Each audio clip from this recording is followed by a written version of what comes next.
Today, the South Jersey Group 1 Championship will be decided here at Woodbury. The Red Raiders of Paulsboro High School challenge the Thundering Herd of Woodbury High School. It's the playoff tradition of Paulsboro High School against the 3-year dynasty of Woodbury High School. First, the Red Raiders. Paulsboro has been in the playoffs 11 times, a record. Paulsboro has 5 championships, a record. Paulsboro has won 18 postseason games, a record.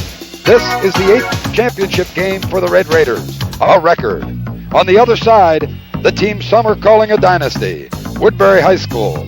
Today, they play their second consecutive Group 1 title game, looking for that second consecutive championship. Woodbury has a winning streak of 22. Woodbury has won their last 28 straight regular season games. The Herd has won 31 of their last 32 games. These two teams met in the second week of the season. The score that day, Woodbury 21, Paulsboro 3.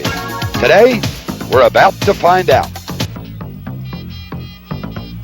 This football game is brought to you by Story Bud and Jones Agency at 324 North Glassboro Road in Woodbury Heights, where you get complete insurance service backed by strong, reliable companies.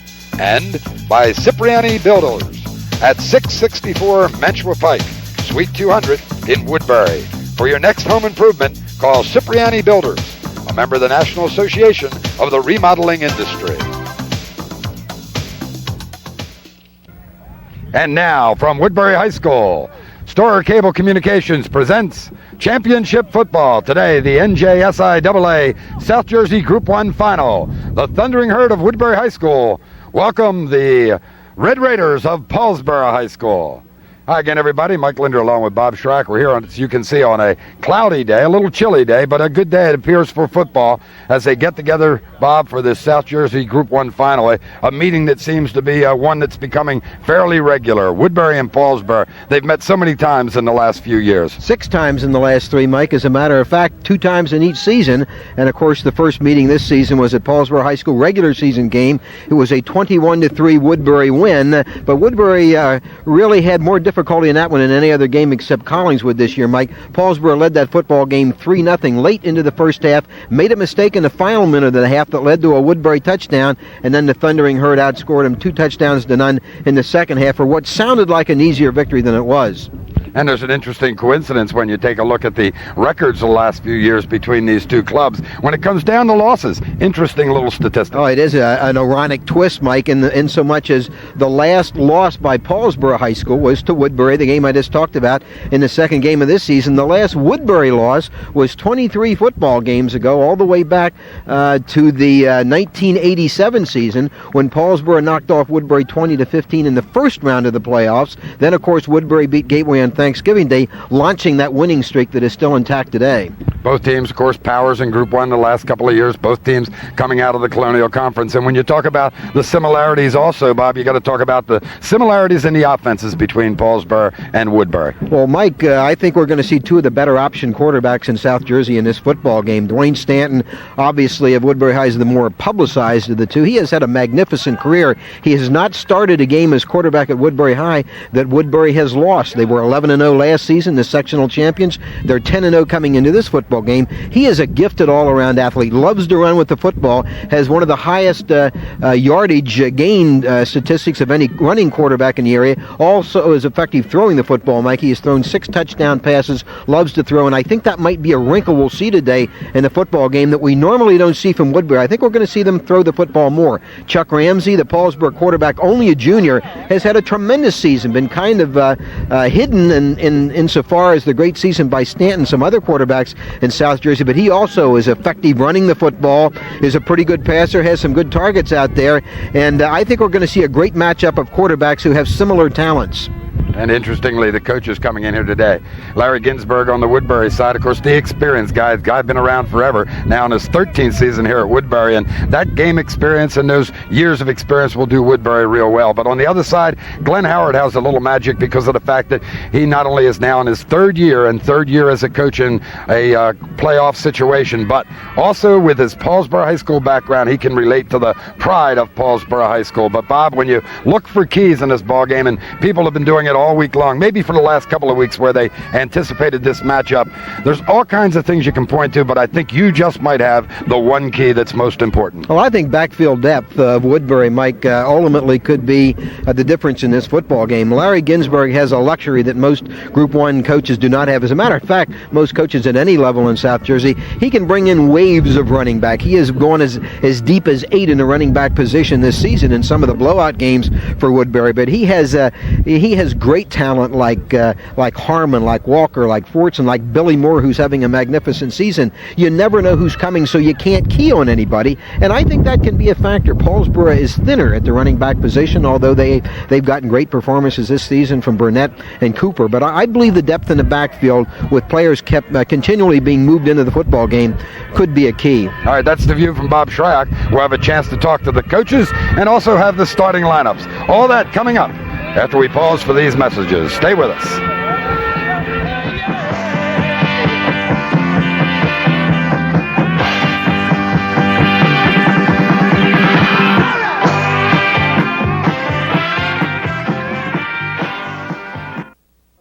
Paulsboro and Woodbury, Group 1 South Jersey final. Key elements today, the coaching staffs. And Bob Shryock talks right now with Glenn Howard from Paulsboro High School. Glenn, have you ever seen a Paulsboro football team come along as well as this one has?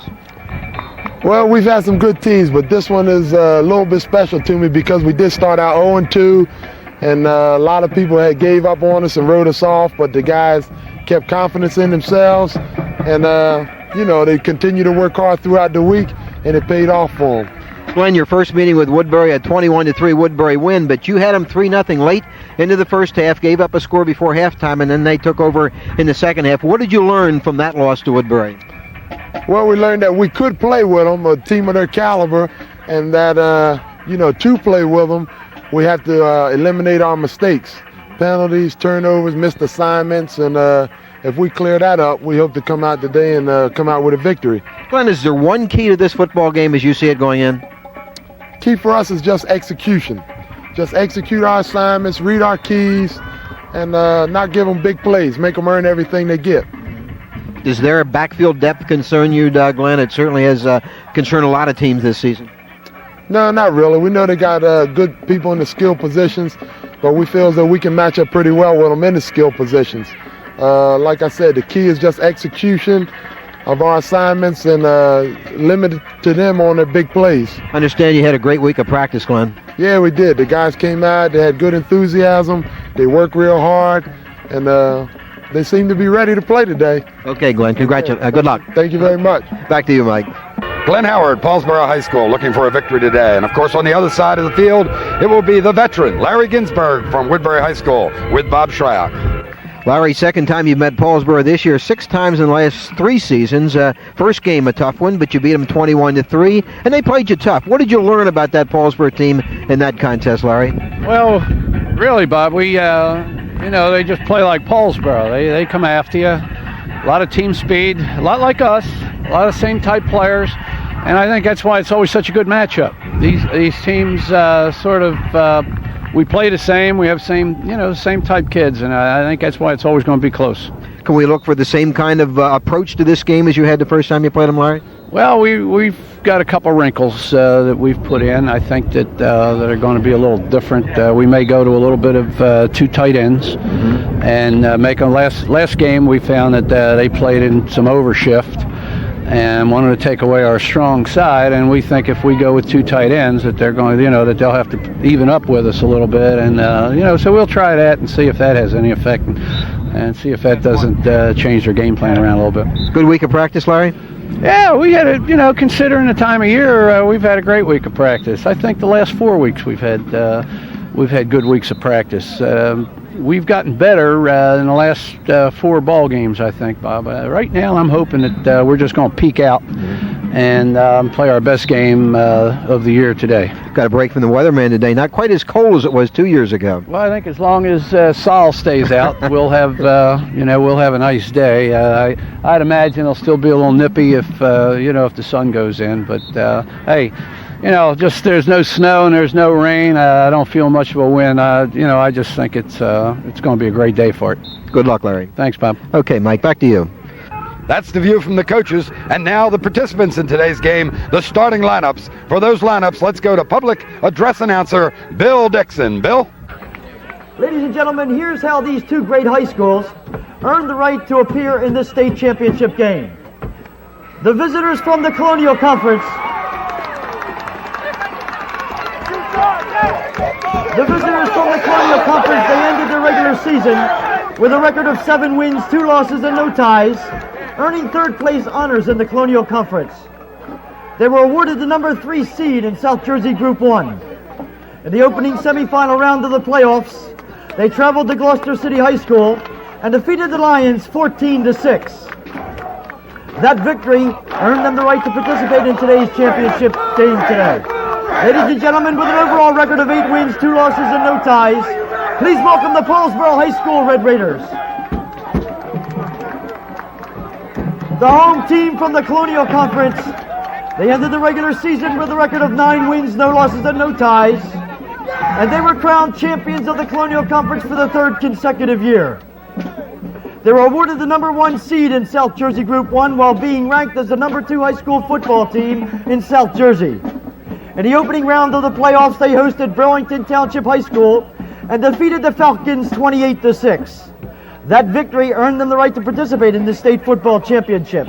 Ladies and gentlemen, with an overall record of 10 wins, no losses, and no ties, please welcome the 3-time undefeated and untied football champions of the Colonial Conference, the Thundering Herd from Woodbury High School. Starting offense. This is the 71st meeting in football for Paulsboro and Woodbury during the past 68 years. A rivalry that began in 1921. And now please welcome the offensive starters for the Paulsboro High School Red Raiders. A tight end, senior number 83, Sean Roan.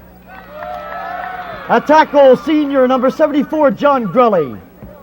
A guard, junior number 76, Charles Churchville. At center, junior number 50, Mike Hoffman.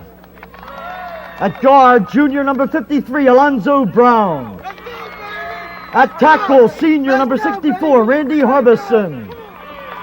At split end, junior number 32, David Wallace. At quarterback, junior number 12, Chuck Ramsey. At flanker back, senior number 24, Tyrone Page. At halfback, senior number 11, Dana Cooper. At fullback, senior number 39, Rob Burnett. Head coach of the Red Raiders in his 3rd season is Coach Glenn Howard.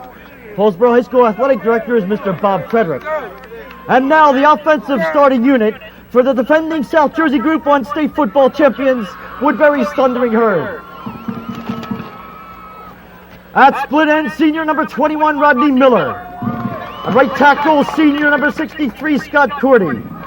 At right guard, senior number 79, Stefan Sager. At center, junior number 55, Keith Brook. At left guard, senior number 62, Curtis Darby. At left tackle, senior number 71, Steve Brook. At tight end, junior number 16, Chucky Brown. At quarterback, senior number 7, Dwayne Stanton. At halfback, senior number 11, George Washington. At tailback, junior number 23, Quincy Harmon. At fullback, senior number 44, Billy Moore. Head coach of the Herd in his 13th year is Coach Larry Ginsberg. The superintendent of Woodbury Public School System is Dr. Craig Barry. Woodbury High School principal is Mr. John Gamble. I think Woodbury's going to win because they're the strongest team that is in the conference and in South Jersey at this point. They have the strongest defense that nobody can really beat or outrun.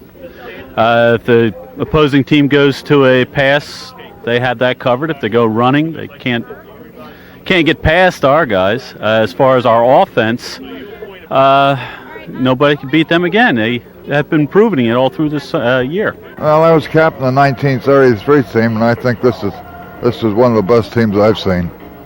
And I think Woodbury will win about 28-7.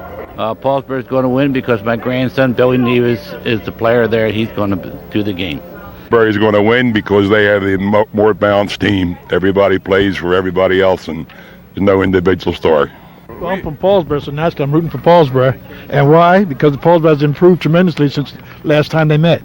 Well, I hope Paulsboro wins, but I'll be honest with you, I don't know if they can beat Woodbury. Woodbury seems out a little too much, but it's one of the best Paulsboro team efforts I've seen in about 25 years. And whatever happens, I'm proud to say I'm from Paulsboro. I think Woodbury's going to win. Too much speed. You know what I mean? And the track is fast out there, so I think they're going to run all over the place. These guys are going to be grabbing for air and coming up with nothing.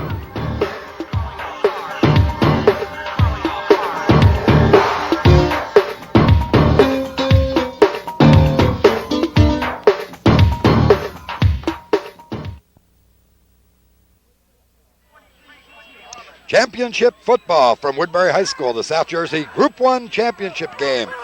Getting ready to go now. Mike Lindner along with Bob Shryock for Store Cable. They've had the toss at the center of the field. Paulsboro won the toss and deferred till the second half. And Woodbury, as a result, with that high-powered offense, has chosen the football. Big game. A lot of excitement in the air. Bob? Bill Nevis kicking off for Paulsboro High School. The deep man for Woodbury in the middle. Eddie Walker flanked by Rodney Miller, along with Quincy Harmon. Good crowd on hand at Woodbury High. Great day for a football game, and we're underway. Deep kick. And chasing Walker all the way back to the 10-yard line. Walker looking for some running room, but doesn't get a lot, and is dropped at about the 25-yard line. That's where the Thundering Herd of Woodbury High School will start its first possession of the football game. Bob, a lot of anticipation in the last couple of games as you look at this offense, that they're going to be a lot of scores. Dwayne Stanton, the quarterback, Quincy Harmon and Billy Moore, the running backs, Chucky Brown, the tight end, Eddie Walker, and Rodney Miller, the wide receivers. And on the line offensively for Woodbury, Brook and Cordy, the tackles, Darby Sagar, the guards, Keith Brook, the center.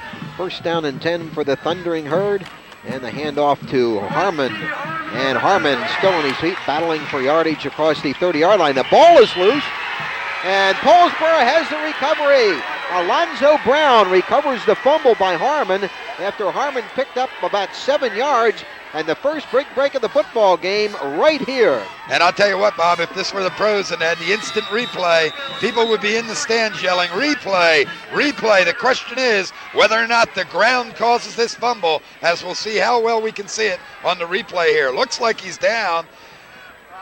Ball comes loose right there on the ground, but in any event, it's Paulsboro football. Dana Cooper with the carry for Paulsboro, and Cooper advances the football down to about the 30-yard line, pickup of 2, second down and 8. So on Woodbury's first running play of the football game, Quincy Harmon fumbles. Alonzo Brown, he's been an impact player all season long for Paulsboro, recovers, and the Raiders with the first big break of the football game. They want to keep within themselves and try and come out of this offensive series with some points if possible. Great field position to start it right at the 30-yard line right now. Chuck Ramsey, the quarterback. Burnett, the fullback. Cooper, the tailback, on the option. Ramsey across the line, still on his feet. Ramsey almost breaks it. He is finally dragged down. The tackle for Woodbury made by Stefan Sagar, but Ramsey with a good gainer close to the first down to about the 21-yard line. Paulsboro defense is not important right now, is it? They were the group that made the difference here, though, and I think on that last play you saw your key to the ball game today, the play of Ramsey for Paulsboro. Whether or not Chuck, the junior quarterback, is able to stay healthy this whole game. Remember in the first game, as they measure here for this first down, Bob, in that first game, he played about 3/4 of the game on one leg. He was injured, but he stayed out there, a real gritty performer, and they get the first down. First down at the 21-yard line, and the Paulsboro fans really into it. Paulsboro had a great week of practice. I was talking to Glenn Howard and some of the coaches down in the field before the game. They feel they're really ready for this game. Byron Dixon, the great former Red Raider and Holy Cross player, also was one of the coaches I talked to, and he said, don't be surprised if there's an upset today. First and 10 at the 21-yard line. 10:15 to play first quarter, but Paulsboro threatening. Burnett with some running room as he breaks tackles into the secondary of Woodbury, and he will be close to another first down. Rob Burnett, one of the inspirational players in this Paulsboro team, and number one scholastically in his class. There's an injured player down. Now the Paulsboro offense, Ramsey the quarterback, Dana Cooper, Robert Burnett, the running back, Sean Roon, the tight end, and the wide receivers, Jerry Wallace. He had such a big game against Gloucester in the first round, and Tyrone Page, they're the wide receivers. And now on the offensive line for Paulsboro, the tackles, Gorelli and Harbison, the guards, Brown and Churchville, and the center, is Mike Hoffman. The injured player, Burnett, he's up on his feet. Looks like he's going to be okay. Burnett has been playing hurt most of the season, Mike, and he was out with kind of a flu bug much of the season. Now the Woodbury defense, the ends, David Roan. David and Sean Roan of Paulsboro are cousins.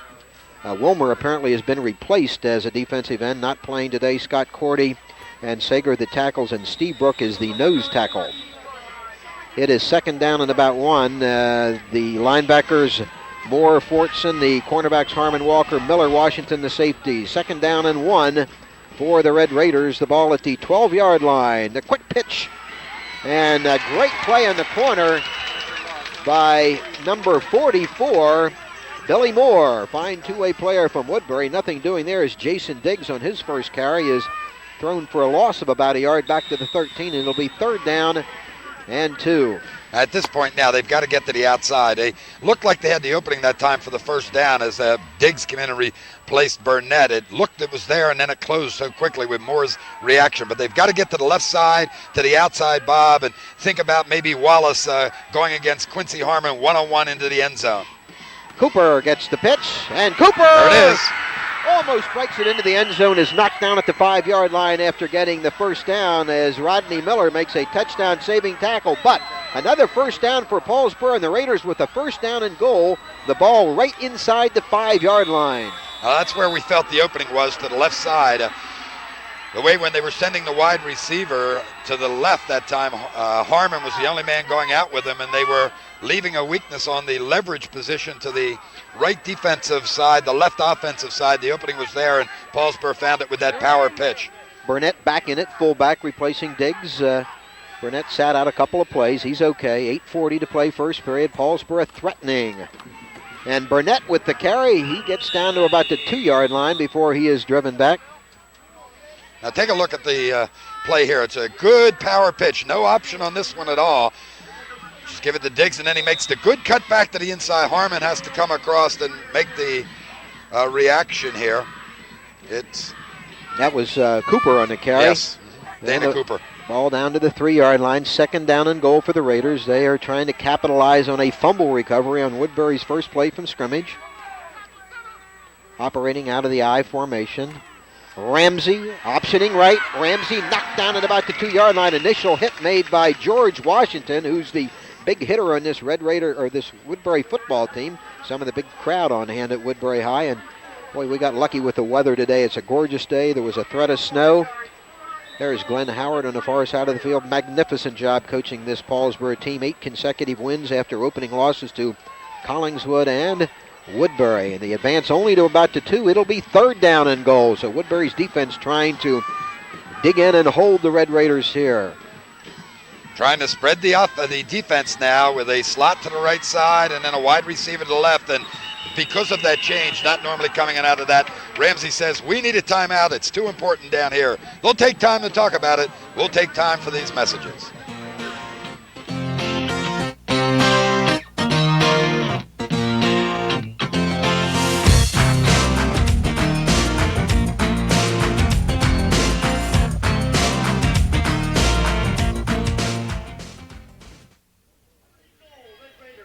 Mike Lindner and Bob Shryock at Woodbury High. 7:21 to play in the first period. Third down and goal. The ball at the 2-yard line for Paulsboro High School. Ramsey on a bit of trickery here. And touchdown for Paulsboro as Sean Roan on the end around took the handoff from Ramsey and got it into the end zone. A great call. A touchdown at 7:15. And Paulsboro leads 6-0. Mike, a great call. How about that? I told you they were spreading the defense that time, moving the offense to a slot formation to the right side and a wide receiver to the left. Everybody moved all over, and that forced those defenders, Bob, to go man-to-man. We'll talk about it with the replay later. Nevis says he's kicked blocked. Is in there quickly was Eddie Walker, also with Billy Moore.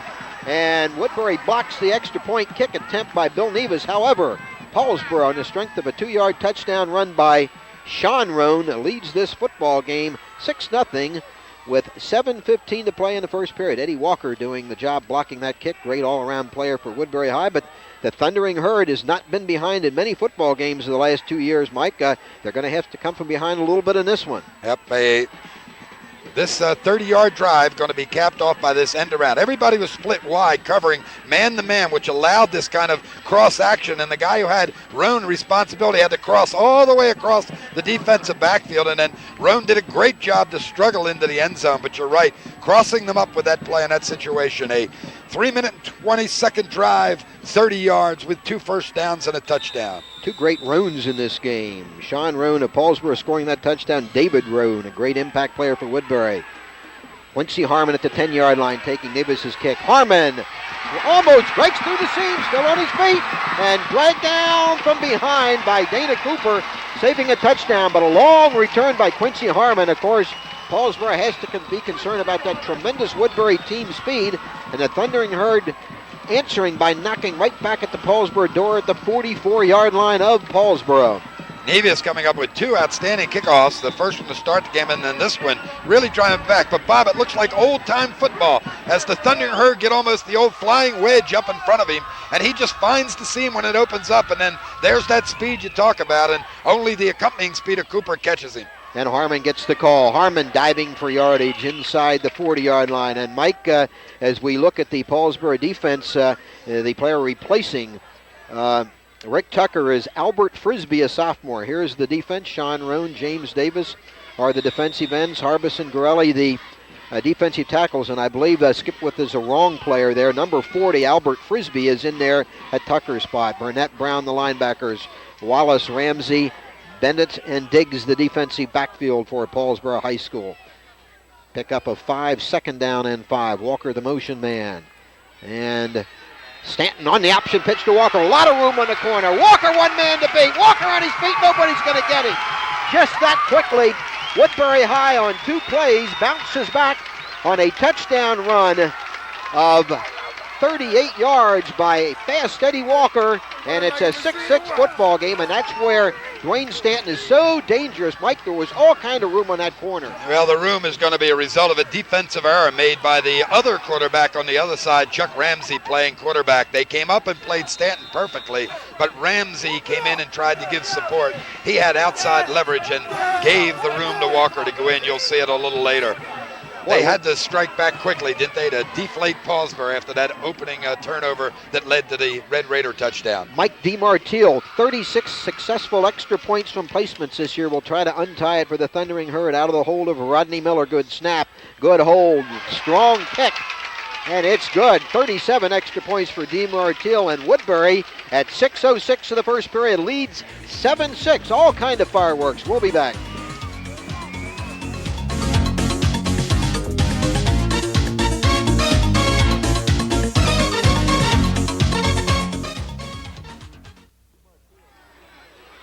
DeMartile kicking off for Woodbury High. Mike Lindner and Bob Shryock bringing you NJSIAA Group 1 finals action, and a lot of early excitement in this one. Cooper at the 19-yard line for Paulsboro, and Cooper hauled down at about the 32-yard line, and Paulsboro will begin its second possession of the football game there. So Paulsboro scored first on a fumble by Quincy Harmon of Woodbury, taking it in on the 2-yard touchdown run by Sean Roan, but then Eddie Walker answering for Woodbury High, just 2 plays into their drive after Quincy Harmon's long kickoff return set it up. All right, they've both gotten the adrenaline rush out of the way now. Now they get down to basic football. One of the keys to this game today, Bob, will be the ability of the Paulsboro offense to stay out on the field and keep Woodbury from getting the football. They need sustained drives. Burnett with the carry, not a whole lot doing, as George Washington led the tacklers for Woodbury High. Rob Burnett, fine player, 2-way performer on this Paulsboro team, advances it to the 38-yard line. Pickup of 2, 2nd down and 8. Here's a big difference, Bob. The 37-pound advantage for the Woodbury defensive line, 221 pounds to the offensive line of Paulsboro, 184 pounds. Ball at the 33-yard line, not the 38. 2nd down and 8 for the Red Raiders. Backs now split behind Ramsey, who drops straight back to throw. Chased out of the pocket, going deep and over the head of the intended receiver, Clarence Harvey. It'll be 3rd down and 8. Surprising to me that Paulsboro early would go to the passing game with Ramsey. I think that stops the clock and gives the advantage back to Woodbury. They want to get that offense out there. But if you're going to throw, not a bad idea for Paulsboro to try it here on 2nd down instead of 3rd. Now they face a obvious passing situation. One pass from their offensive stable of plays, Bob, that they've liked over the years is the hook pattern for a first down. Let's see if they go with the tight end and try and find him for first down yardage. 3rd down and 8 call coming up for Ramsey. Optioning left the pitch to Cooper. Cooper dragged out from behind. Great pursuit that time by 240-pound senior Stefan Sager. He's not supposed to be able to do that, is he, Bob? Oh, he is a very gifted player. Very quick. This will force a Paulsboro punt. No gain on the play as Sager makes a tremendous defensive play. And Nevis in the contest to punt for Paulsboro. Doesn't give him a chance really to get going with a great speed when you have a big guy like that, Sager, who can get to the running back who has the great speed that well. Nevis kicking for Paulsboro. Gets off a short kick off the end of his foot, not much, and takes a good Woodbury bounce too. So this is going to be a short punt, Mike, for Paulsboro. A net punt of 15 yards and will give Woodbury excellent field position at its own 46-yard line. The problem for Paulsboro as a result of that short punt, of course, is that this field position allows Woodbury to use their entire offense. A lot of people have not talked about Dwayne Stanton, along with people like Frisbee from Woodrow Wilson, because he doesn't have the outstanding passing stats, but I still think he can throw with the best of them, and they always have that threat when they're out here near midfield. The ball at the 49-yard line of Paulsboro. Stanton keeping the football and diving for yardage. Good job by Stanton. Loves to run with the football. Has some tremendous statistics for a quarterback running the ball this year, and he advances it to the 42-yard line. Pickup of 7, 2nd down and 3. That time they ran the defensive correctly for the option. Ramsey this time was the inside man. He came up and took Stanton, just got one hand on him though, and they had the outside contained man. They had him covered real well. Stanton reading it perfectly. Double slot for the Thundering Herd, 2nd down and 3 with Walker in motion. And Stanton will have to eat the football this time. Great job by the Red Raiders as Sean Roan, their touchdown maker, was in to lead the tacklers for the Red Raiders. It'll bring up a 3rd down and long for the Thundering Herd. 3rd and 5 call coming up for Stanton. That play almost reminiscent of an error made by Stanton earlier in the year against Collingswood in that ball game, where when he also, by the way, frequently in this double wing with the motion is where we see the option from them. Now they come down the line. When he got tied up like this against Collingswood, he tried to throw the football. It was picked off in midair by one of the Antrillis who ran it in for that touchdown, and Woodbury was in trouble at that point in that ball game. Come back, win it by 1 point. Out of the wishbone, Stanton. It's tipped and intercepted. Intercepted by number 24, Tyrone Page, but the tip was by Rob Burnett. He made the play, and Paulsboro, with its 2nd turnover from Woodbury here in the first period, takes possession at the Woodbury 48-yard line. So 2 mistakes here in the first quarter, Mike, by Woodbury.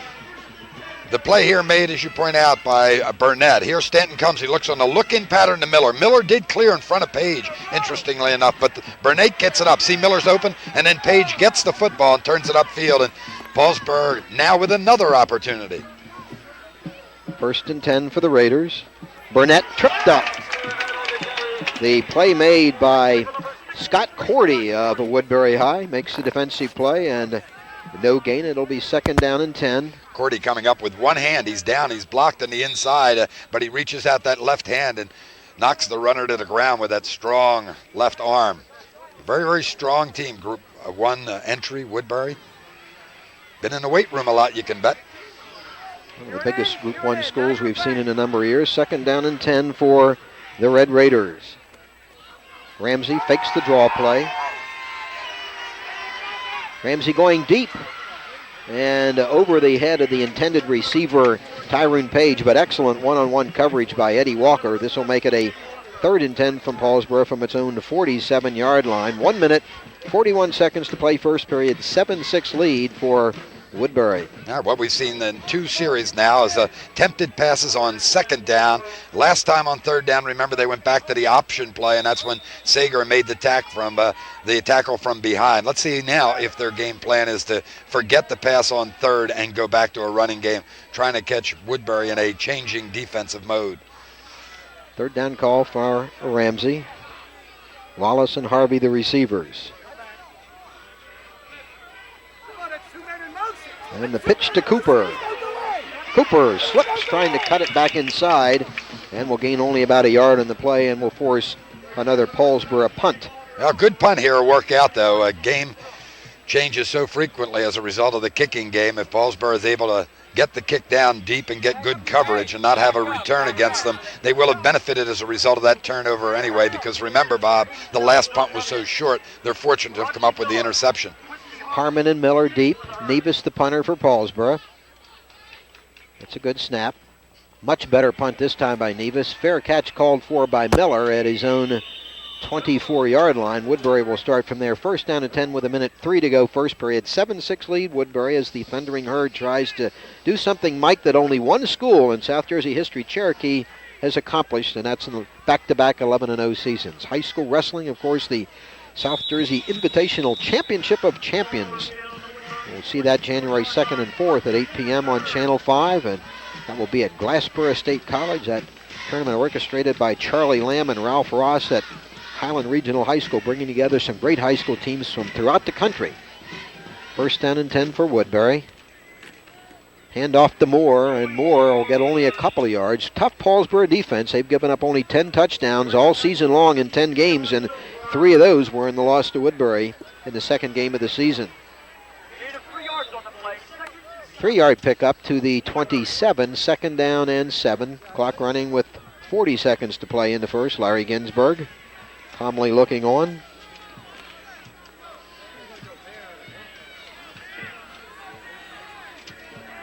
Story of the game so far basically has been 2 Woodbury turnovers.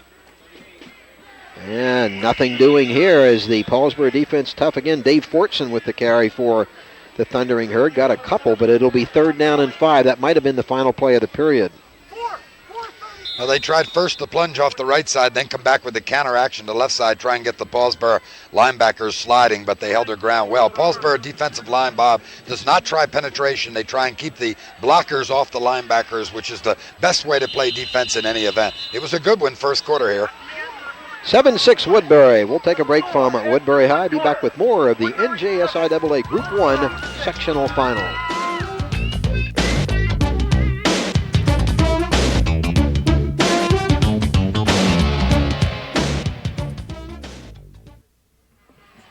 One point separating these two teams in the South Jersey Group 1 championship game. Woodbury leading 7-6. Mike Lindner and Bob Shryock for Story Cable Channel 5 on a gorgeous Saturday afternoon, the last Saturday of high school football for this group in any event. Bob? 3rd down and 5, and a lot of motion in the backfield for Woodbury. Paulsboro drawing off sides, but we'll see what the problem is here. Penalty, an important call. It's either 3rd and 10 or maybe a first down for Woodbury, and apparently it's against Paulsboro. Yeah, the Woodbury player was only the one back, Eddie Walker, who did a little We have encroachment on the defense, 5 yards. An innovation here today using the Channel 5 microphones. The crowd will hear Charlie Mullen, our referee, as you just did, make that call. But in any event, Walker did a pirouette. One man can move in the backfield for the offensive team, and the defensive line jumped, and they, of course, violated the neutral zone, so they lose to 5 yards. And Stanton is going to be dropped for a loss on an outstanding defensive play by Jim Davis. You wonder if that was going to be the play where they fake the dive, fake the option, and Stanton steps back 2 steps and throws the football. Otherwise, I can't imagine why he didn't get to the outside. That's a devastating play when executed perfectly. It freezes the defensive back so well when you're coming down on the option, and they've seen it over and over again where they feel they've got to come up to contain, and then at the right moment as he reads the defensive back, the quarterback stops, plants, and throws the football. It's a great football play. Loss of 5 to the 30. 2nd down and 15. Stanton back to throw. Guns it over the middle and just overthrows the intended receiver, Billy Moore, who had beaten his man. Could have been a long gainer. It'll be 3rd down and 15 for the Thundering Herd. He had Wallace beaten, number 32. Ramsey was coming from the free safety spot, number 12. And Ramsey actually wound up in the closest proximity to the ball. Woodbury offensive line, 217. The defensive line for Paulsboro, 195, a 22-pound advantage. That advantage on both sides of the football, offensively and defensively, Woodbury has the advantage.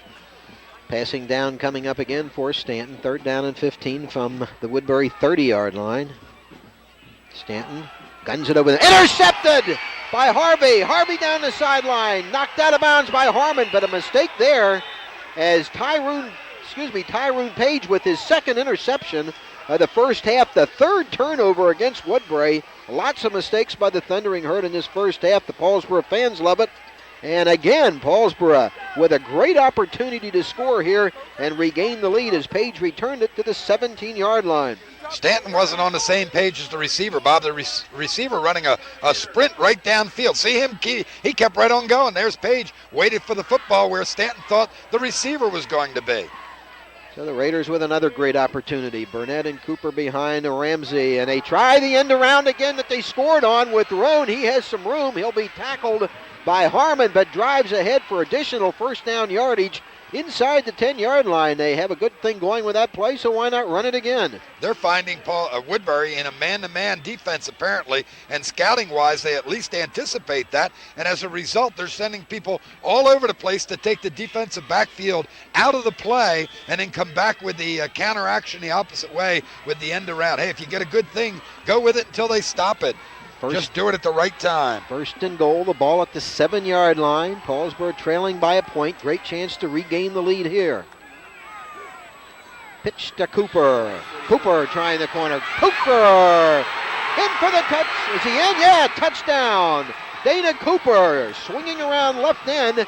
Dives into the end zone for the touchdown, and Paulsboro leads Woodbury 12-7 with 10:20 to go in the first half, and for the 2nd time in the half, Paulsboro has capitalized on a Woodbury turnover and taken the lead in this football game. What do you think? Paulsboro are going to call a timeout and talk about what they'll do with a 2-point play here at this point, but how about this? Good pitch by Ramsey. Look at Cooper find the opening. Burnett, number 39, out there in front of him. Great blocking here. He finds it and then just steps over the one defender, puts the shoulder down, and drives 3 Woodbury defenders into the end zone. That is just power football, Bob. There's not much to describe right there except execution and then a desire and an intensity to get into the end zone for the score. How about this? 10:20 left to play. 12-7, a shocker. We got ourselves a football game. Anybody who thought this might be one-sided can think again, because Paulsboro capitalizing on a pair of Woodbury turnovers here in the first half has the 5-point lead. Obviously, they will go for the 2-point conversion here to try to get it up to 7. This is a key conversion. Big surprise so far, but Woodbury's only problem all season long has been turning over the football. A couple cost them in the Collingswood game, which was a 1-point Woodbury win, 21-20. Larry Ginsburg lamenting the turnover factor this season, and boy, they've hurt Woodbury here in the first half. Yeah, they had a fumble early that led to the first touchdown, then another interception by Page, and which really negated a poor punt by Paulsboro and saved them field position-wise. And then this 3rd turnover, another interception by Page, leading to another touchdown. And Paulsboro will go for the 2-point conversion. Ramsey rolling right. And has his man in the end zone for the conversion. The 2-pointer to Burnett. Burnett with that crunching tackle to Spring Cooper for the touchdown. Now catches the 2-point conversion pass from Ramsey as a 14-7 Paulsboro lead. We'll take time out, and the Paulsboro fans across the way really hooping it up.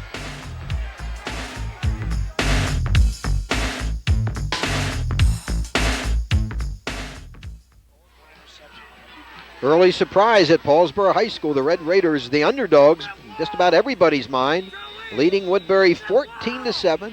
Nevis kicking off for the Red Raiders. Low kick that'll be taken by Walker at about the 20-yard line. Behind a wedge, trying to move it upfield. Covered pretty well by the Raiders. However, a decent return out to about the 38-yard line. The last time Paulsboro scored, the long return by Harmon set up a Woodbury score, its only score, that took this 2 plays. Now Woodbury will have to come from behind again. I think they know they're in a football game, Mike. There's no question about it. I'm sure they assumed it. They're playing. That's the one thing from playing a team earlier in the year. You know how hard they hit. You know how good they are, so you respect them. That was a game that could have gone either way, I thought, early in the ball game, up until the middle of the 3rd period. What Woodbury has to do now, Bob, is try and figure out what's worked for us so far today. And it's been the option. I think it's been their better play to run. Harmon driving, but they hit hard. Paulsboro really delivering some hits.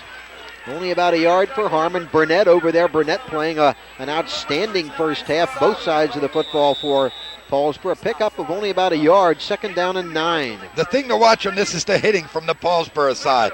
Just going to go with the power smash off right side. Quincy Harmon's looking for running room. He's twisted. He's turned. He's hit. He's punched. He's bruised. He's pummeled. What words do you want? They did it to him right there. They keep that up all day. They're delivering messages. Wallace and Brown over there to help out on that tackle. 2nd down and 9. The pitch to Walker. Walker looking for a block. Good play in the corner by Ramsey to prevent a longer gain. Chuck Ramsey tackling Walker after a gain of only about 2 yards. And it'll be 3rd down coming up and 7 for Woodbury. That Paulsboro defense tough so far. That was the play. They scored, obviously, on the same play with the option. And Ramsey got here the right time this time and got to the outside man. On the opening touchdown, he came down to the inside to help out on the quarterback, Stanton, and that left the outside running room there. The key to the option for Woodbury, Bob, has been the ability to run more up the middle to tighten everybody up. They have been sealing tackle to tackle defensively, Paulsboro being very strong in the interior so far. Option right. And Stanton is going to be short of the first down. He got good yardage, but it looks like, he got a good spot. I don't know. This could be close. He got a real good spot, no question about it. The official getting onto the spot late. Charlie Mullen will call the chains out. The Paulsboro fans let us know what they think about the spot. Again, it appeared that they had Stanton right about there, but he gets away from them. And then look at the ball as he reaches it forward. The official coming in from the left side. See if they come up short. Good replay. And it's just about a foot, so Larry Ginsburg has a decision. He's going to go for it. He's going to go for it. I would think so. 4th down and about a foot. Well, first down. Mark this one down at 8:17. If they don't get it, this will be a key play. Paulsboro fans booing the spot of the ball. Ball at the 48-yard line of Woodbury. The Thundering Herd will gamble here and go for the first down. Stanton will keep it, Bob. Stanton will keep it. No, he won't. Nope. How about that? I believe they have the first down, but just barely. I talk about Stanton keeping it because when you got to go forward only a couple of inches, rather than go sideways down the line and take a chance on somebody penetrating, the play generally called is to allow the quarterback to just go right off that block of the center and lean forward, get the ball over the mark needed for the first down. George Washington got that yard to the 49-yard line. 1st down and 10. 7 minutes, 58 seconds to play, and kind of a surprising first half. 3 Woodbury turnovers. Paulsboro taking advantage of 2 of them, turning them into touchdowns, leading 14-7. And fumble! The ball is loose. And Mike there, Paulsboro is doing an excellent job of getting to Stanton before he can deliver the football on the option. They are sealing tackle to tackle, but then getting penetration at the defensive end slot to try and force Stanton deep on the option, as you can see. Watch here. Good seal on the inside, and then they just, you see it looks like Stanton wanted the fullback to keep the football, but a good job done by Frisbee, or we'll have to check that number. I think it's Skipwith wearing number 40. 1 yard loss to the 48, 2nd down and 11. The motion man is Walker. A little option left again. Stanton keeping the football. He is drilled. Big hit. Stanton will get a couple yards, but Ramsey gets to Stanton again. Chuck Ramsey, the quarterback for Paulsboro, doing the job defensively as well. The advance to the 49 of Paulsboro. However, a 3rd down and 9. I got to believe that Woodbury has not been hit this hard all season long. There are some crushing blows being delivered out there. Stanton had to feel that one, and that's got to make him think when somebody's coming at him. Such a great athlete, however, he'll just overcome it. Now they go, Bob, with a unbalanced line to the right side. They're going to go that way. Paulsboro did not adjust. Stanton, pitch to Moore. Moore looking for some blocking. Ramsey trips him up. Another big play by Ramsey. If Ramsey doesn't get him, he's got first down yardage. Chuck Ramsey with back-to-back great plays, and Woodbury will probably be forced to punt. And he had to come up strong there because Jason Diggs, number 34, who had come up, tried to make the tackle but went to the ground. Watch, they're unbalanced, which means they've got an extra offensive man there. Now the Moore will turn forward. There's Diggs. He just goes to the ground, and Ramsey, boom, picks him up with the arm and throws him to the ground, and Glenn Howard in the background loved it. Stanton does the punting for Woodbury. The ball at the 46-yard line. Gets off a good one. Cooper will let it go, and it'll bounce into the end zone and come out to the 20-yard line. 5:42 to play in the half. 14-7 Paulsboro lead. We'll take a break from Woodbury High.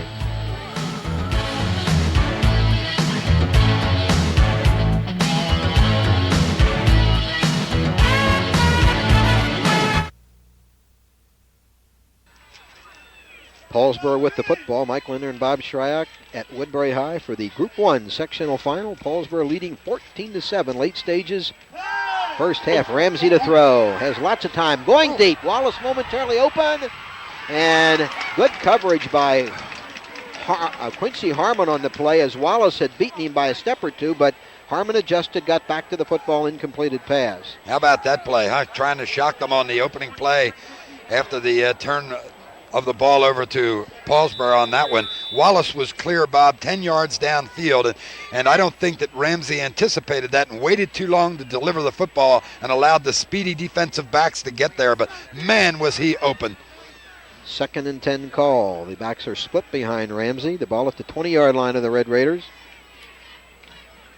Ramsey with the pitch to Cooper, has some room. And Cooper, who scored the second touchdown, I believe has the first down at about the 31-yard line. Pickup of 11. So the Raiders maintaining possession. They want to keep the Woodbury offense off the field. A little reverse action option on this play. He'll start to the right with a reverse pivot to try and freeze the linebackers. Then he comes back down the line the other way, gets the ball quickly out to Cooper. Look at Cooper smelling first down, Bob. Put the shoulder down and get the yardage necessary. This team is pumped today. Cooper got 11. First down and 10. The ball at the 31-yard line. Key drive for Paulsboro, Bob. They want to keep the football, sustain this. They don't want Woodbury to get the ball back in this half. Carry for short yardage out to about the 34-yard line. Cooper with the carry again. Pickup of 3, 2nd down and 7. 5 minutes, 5 seconds to play first half. Paulsboro with the football at the 34-yard line. Sunlit day at Woodbury High, and we expected some bad weather today. We have a gorgeous day for this championship contest. Cooper getting a lot of work, looking for some blocking. And a couple of yards across the 35 to about the 37. It'll bring up a 3rd down for the Red Raiders and about 4 yards to go for a first down. Danny Cooper, in a way, Bob, symbolizes this Paulsboro effort this season, 1989. Team that started with those first 2 losses. And whenever you read about Dana Brown, it talks about his emergence in the backfield. He's one of those guys they weren't really that high on at the beginning of the season, but his development as a running back has been the key to spur this team forward offensively, and he's certainly doing the job here today. 3rd down 4 call coming up for Ramsey. Clock running 4:15 to play in the half. Woodbury needs a defensive play here. Ramsey optioning left. Good pitch to Burnett. Burnett tripped up. Nice defensive play. George Washington making the hit, and this will force a Paulsboro punt. So some outstanding plays defensively in both of the secondaries, Mike. There's no question. They're reading it well, getting up there and making the crisp tackles. And Washington, very important that time, had to fight off the block of Cooper in order to get the tackle. Cooper, though, Bob, so far 8 carries, 34 yards already in the ballgame. Nevis, all-purpose kicker for Paulsboro High. Harmon, Walker deep for Woodbury. Not a real good punt, and it'll take a Woodbury bounce again. So the Thundering Herd is going to have fine field position here with 3:32 to play in a half, and Thundering Herd hoping to get it even by halftime.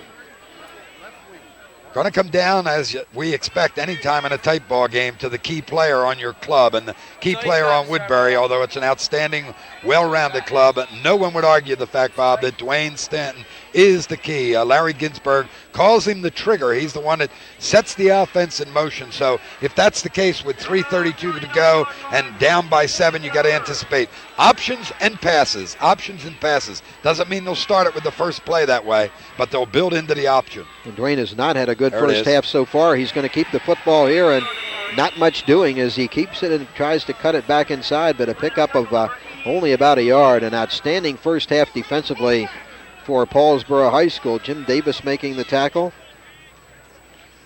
2nd down and 9, 3 minutes, 10 seconds to play in the first half. And other than the long touchdown run by Eddie Walker on Woodbury's second play after the long kickoff return by Harmon, the Paulsboro defense has done a number on Woodbury's offense in this half.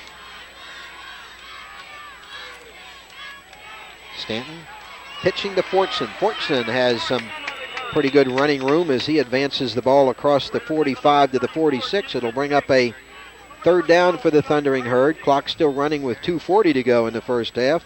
Surprise you somewhat that Ginsburg's not using a timeout here? I mean, they can score so well and so quickly. Got to take advantage of this 2:30 now left in the second half. We don't mess around, huh? Well, Paulsboro so far would be able to wear that banner as they went into the locker room at halftime if they're able to keep Woodbury out of the end zone here at the final 2 minutes plus of the first half. The handoff into the secondary. Billy Moore. Moore breaks it all the way down to the 40 for first down yardage. Moore with a pickup of 16 yards. And it'll be first down and 10 for Woodbury. Moore's first real good run of the football game. 2 minutes, 11 seconds to go in the half. And he's certainly no slouch. An outstanding running back, has 9 touchdowns this season so far. And he loves it after they've been running the option and everybody loosens up at the linebacker spot. And then bang, they give him with that quick hitter off left guard and picks up the big yardage and opens it up for Stanton. Under 2 minutes in the first half. Moore breaks it. Billy Moore, touchdown, 40-yard run. Back-to-back runs by Billy Moore. The first one for 16 yards, the second one for 40 yards, and the touchdown. And with 1:44 to play in the first half, the explosive Woodbury offense gets one of them back. And it's 14-13 Paulsboro with 1:44 to go in a half, and they will kick this one with DeMartile. Nothing special about it, huh? Just man-to-man blocking up front, and then it's Moore's speed. And well, that's the previous play that set up the touchdown, and then Moore runs it in on the next one and gets in for the TD. That showed Billy Moore it's the same play exactly. The big yardage on the first and the 40-yard touchdown on the second. DeMartile will try to tie it at 14.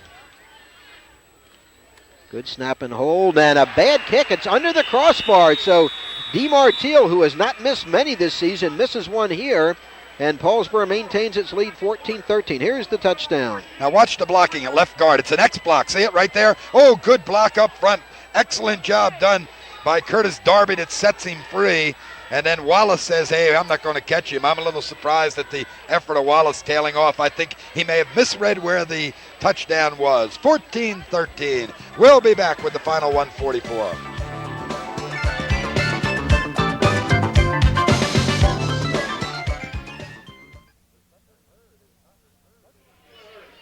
The Thundering Herd is not thundering that loudly right now, as you can see on the sideline, as the team trails by a point, 14-13, 1:44 left to go. Bob?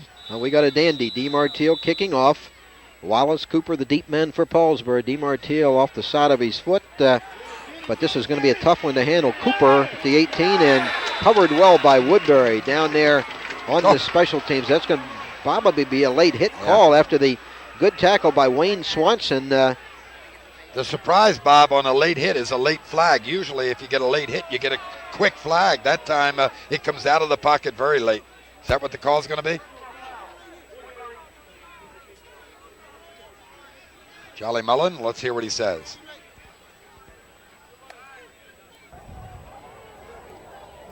We have a dead ball, personal foul, late hit on the blue, 15 yards. That's not Jolly Mullen, is it? He looks like Jolly. In any event, he's our referee today. So 15 tacked on after the good hit by Swanson, giving Paulsboro good field position, or better field position, at least at its own 34-yard line. 1:40 to go, and it's going to be interesting to see how Glenn Howard plays this one. Paulsboro has played a tremendous first half.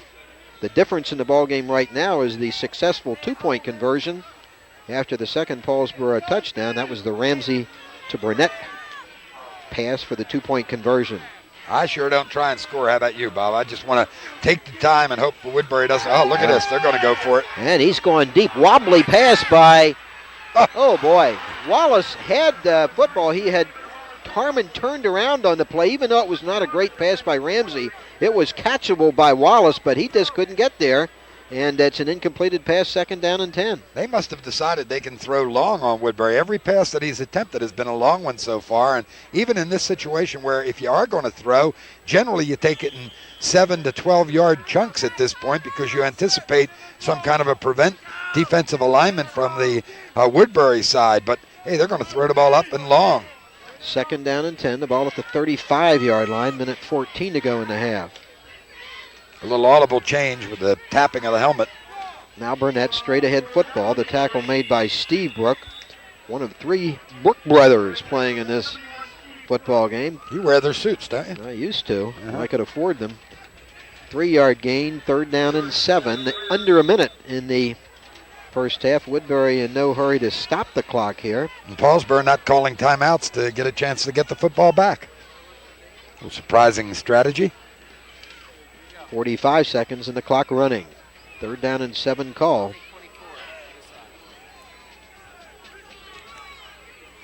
Cooper. Paulsboro will have to punt the football, but let's see if Woodbury stops the clock. Now they do.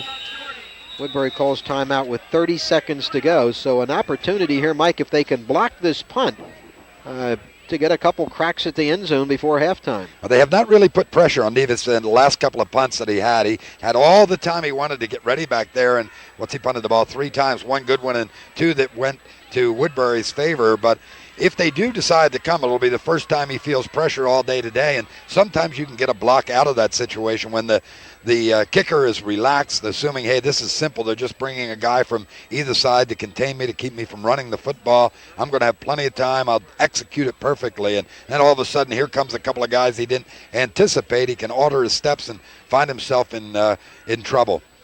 Mike, we just watched Glenn Howard in the Paulsboro huddle. You know, there's a lot of talk around the area football clubs for Glenn Howard having a great shot at Coach of the Year, particularly if he should pull an upset today, because remember how many people had Paulsboro buried at the beginning of the season? They started 0-2. Of course, they lost to 2 great clubs, Collingswood and Woodbury, but Paulsboro has won 8 in a row and shown tremendous improvement every week, and I think Glenn Howard's done a great coaching job this year. Well, he's my candidate. I indicated win or lose today if it was a close football game. I just felt that he did the things that represent the great coaching job, and that's holding a team together, number 1, not letting them fold, and then 2, having them develop and become a stronger and stronger and stronger club.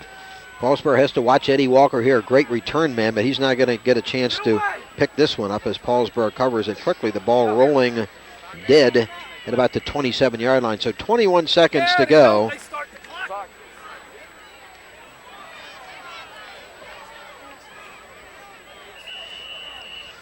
Key thing to remember, Bob, from prior games as Woodbury burns another time out here. Collingswood had jumped up to a lead, if you recall, right before the close of the half, and it looked like Collingswood was going to go to the locker room with the lead and the enthusiasm, and Woodbury's coaching staff was going to have to try and do something special to get the Thundering Herd's attention in order to make the adjustments they wanted to make. But then there was a play in which Stanton rolled to the right side. Everybody moved that way defensively, and then Rodney Miller crossed from the right side of the field, came all the way down towards the left side, looking from the offensive backfield, and caught the long touchdown pass that put them up by a point at halftime. And I'm telling you, Bob, when you look back on this season, the key play in Woodbury's season so far has to be that touchdown pass in the final seconds of the first half against Collingswood. There's the premier teams in South Jersey this season, the conference champions. A lot of local teams having great seasons, Mike. 4 Gloucester County teams playing for sectional championships today out of the 13 high schools in Gloucester County. That's never happened before, and quite a season for Gloucester County football. Delsea, of course, playing Delran for the Group 2 title. Our Woodbury and Paulsboro teams here in Washington Township playing Brick Township at Washington Township for the Group 4 title. Here it goes. 21 seconds to go in the first half. Larry Ginsburg has brought his play in, and we'll see how the Thundering Herd plays this one. Tight to the vest, or whether they air it out and try to get one before the half. Walker the motion man. He's the fast guy. Stanton to throw. And look at this! Oh boy, that should have been another interception. Alonzo Brown and Stanton having a very, very tough first half. He already has thrown 2 interceptions, and that should have been 3, Mike. Unbelievable. I don't know where he was throwing the football. Of course, he got great pressure. Looked like he felt he had to get rid of it, but he got rid of it in the wrong place, and that was the area where the defensive backs were congregating for Paulsboro. 15 seconds, maybe Larry Ginsberg will say, hey, forget it, huh? Let's go in down by a point and be happy with that. Well, the story of the ball game so far is the 3 Woodbury turnovers, 2 of which have resulted in Paulsboro scores. Red Raiders leading 14-13, 15 seconds to go in the half. Well, take the draw play. Stanton going to go deep. Has a man open, but Moore can't catch it. That was a better pass by Stanton. Would have been a great catch by Moore, but he had some running room if he could have hung on to that one. 9 seconds to go. I like that philosophy, though. Send the 2 wide men deep, Eddie Walker, Rodney Miller, and then on a slight delay coming out of the backfield, bring Billy Moore across the middle. Hope to get him open, Bob, in the open field, and just let him then juke a couple of defenders that are left and maybe pick up a downfield block from one of the wide men. Well-designed play and just about 8 inches away from completion. Stanton does not have a first-half completion, right? We do not have Stanton for a completion yet. Draw play to Moore. They'll just run out the clock here. 5 seconds to go in the half. And that should, well, Woodbury's going to take a timeout with 3 seconds to go. The surprise is that as they run the ball into the line, you assume that that means that they are simply going to run the clock out, and then they call the timeout. And I don't think Larry Ginsberg was real happy about the decision for that timeout. He just sent Chuck Brown into the game with a play, and I would imagine, Mike, at this point with 3 seconds to go, they're not going to risk an interception that could result in a return TD. I think they'll just sit on the football. Well, so many things could happen. Stanton could drop the throw, get hit, the ball could pop up and loose, and maybe be recovered midair, run in for a touchdown. I mean, scenarios like that have been written many, many times. Yes, they are. They're reaching up for number 1 again. How about what a glory period, huh? If you were in high school during this last 3-year era for Woodbury. Football is so much an integral part of your high school experience, and it's so great every Saturday night to be able to go to the dances or go to the Deptford Mall to a movie or something like that and have the chest just pumped up and stuck out. We're from Woodbury. We're full of pride. And, boy, all of that could appear to go for naught if Paulsboro was able to pick up the upset here today. Of course, that would hurt for a while, but they'd have to look back over the course of everything and say what a tremendous 3 years we've had. That's right. The seniors are a composite 30 wins and 1 loss in their 3 campaigns. The only loss to Paulsboro. Stanton is back to throw. Going deep. Well, he really aired that one out. Ramsey could have intercepted it, but it's incompleted, and that'll do it for the first half. Bit of a surprise at Woodbury High. It's Paulsboro 14 looking for the big upset, and Woodbury 13. They're battling for the Group 1 title. We'll be back.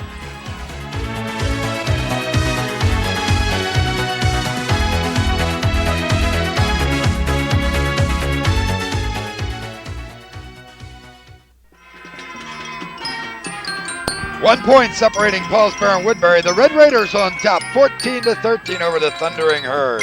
It's halftime at Woodbury, and an opportunity now to be entertained by the Woodbury High School Marching Band under the direction of Ed Krause. Sit back and enjoy.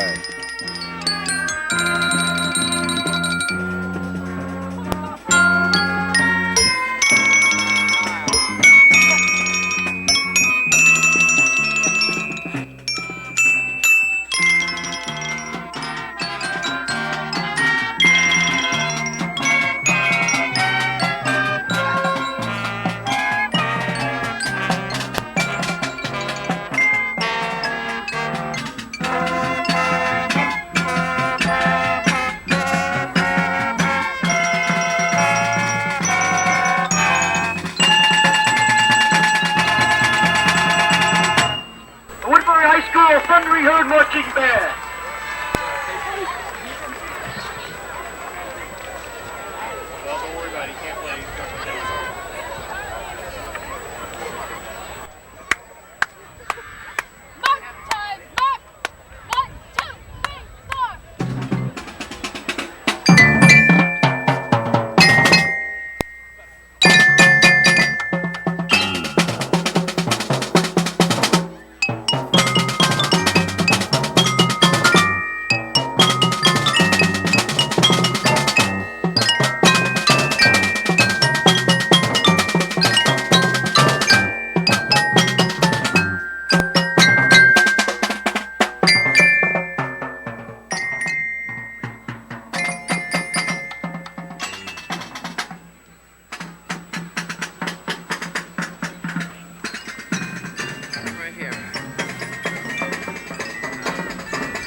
continue with our halftime performance, we would like to take this time on behalf of the staff to thank all of our seniors. Today is their last final performance of their high school career for their marching band experience, and we'd like to thank them for their 4 years of dedication.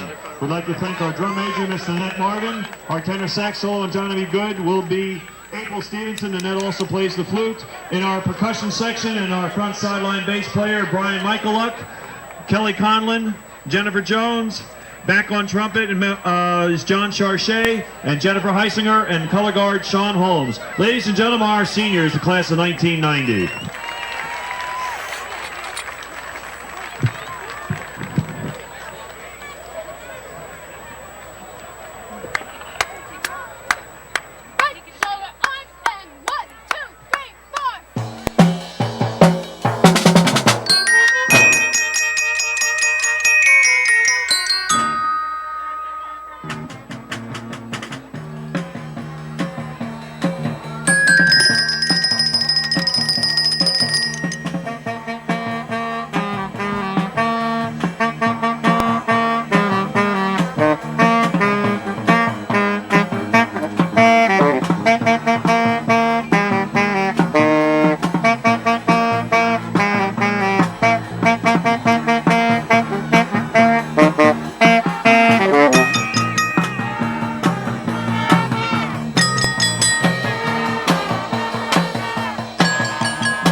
Second half football here in the South Jersey Group 1 final. Woodbury and Paulsboro. Paulsboro with a 1-point lead, 14-13. Exciting first half.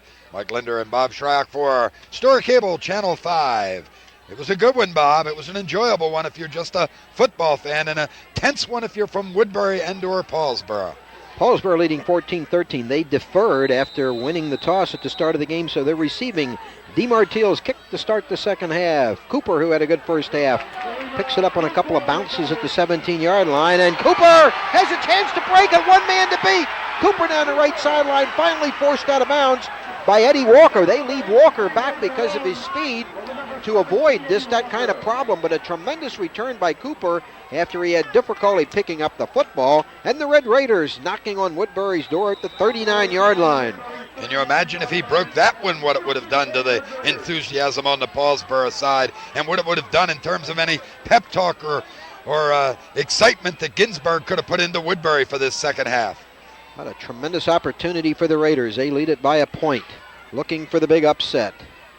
Oh, Burnett my. with the carry. Burnett going nowhere, although he manages to maintain his balance and drive forward for maybe a yard. Sager with part of the tackle for the Thundering Herd. Paulsboro with more wins in sectional tournament play through the years in any school in South Jersey. 13 coming into this game. Chance for their 6th title and first since 1986. And they've made 18 appearances in postseason play. That also a record.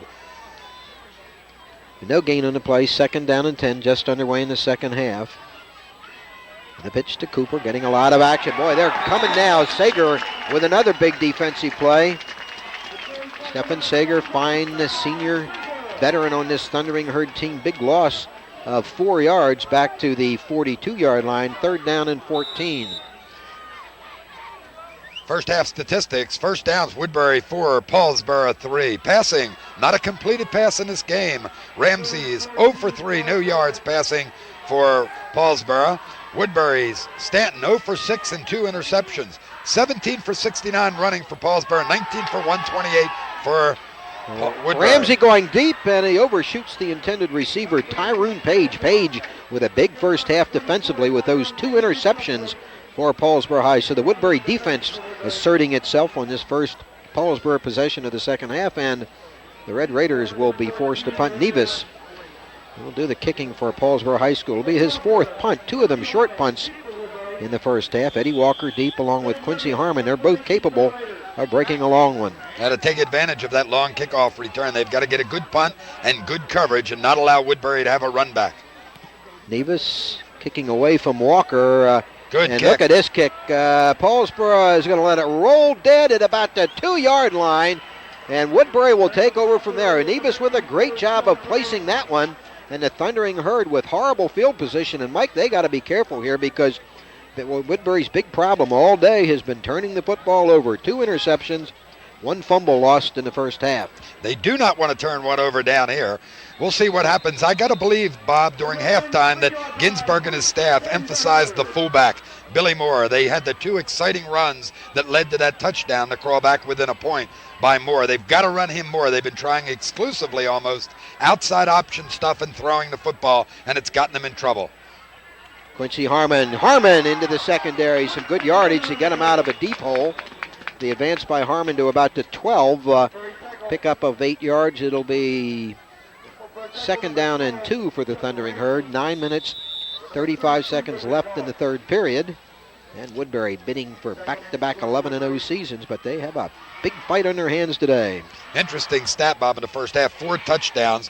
The 3 of the 4 touchdown drives were under a minute. Big plays. These stats provided by Joe Kelly, our statistician today. Walker getting to the corner. He has the first down. Walker with one of the 2 Woodbury touchdowns and a long run in the first quarter. It'll be 1st down and 10 for the Thundering Herd as the runs by Harmon and Walker get him out of trouble to the 19-yard line. High school football, you don't like to start down deep at any level, but at high school football, you say, hey, if we're going to be in tight to the end zone, we've got to get some big plays. 90-some yards is a long way to go without making errors, without coming up with mistakes, without possibly turning the football over. So they need an exciting run by somebody to break free and get a big chunk of yardage. Harmon. And Harmon, good yardage. Now they're getting 5-6 yards at a pop. Harmon advances the football to about the 25-yard line. He gets 5, actually 6. It'll be 2nd down and a long 4 for the Thundering Herd. Woodbury has not lost since losing 20-15 to Paulsboro in the first round of the Group 1 playoffs in 1987. A streak of 22 straight Woodbury wins since then, but that's in jeopardy today. Walker. And Walker, good job in the corner, going nowhere as the tackle is made by number 53, Alonzo Brown. We've seen him be a tremendous defensive impact player several times this season, number 53. Only a junior. A lot of underclassmen on this Paulsboro team. And doesn't that make it exciting for Glenn Howard and staff to hold them together after the 2 losses, win 8 straight, get into the championship game, and look at the roster and say, yo, most of these guys coming back. An important one, of course, Ramsey, the junior. 3rd down and 4. Nothing. The ball is loose. Does Paulsboro have another turnover? Oh, my goodness. Woodbury has turned over the football for the 4th time in this game, and Paulsboro back knocking on the door again at the 25-yard line. That has been the story of the football game, the inability of the Thundering Herd to hang on to the football, and Larry Ginsberg is concerned.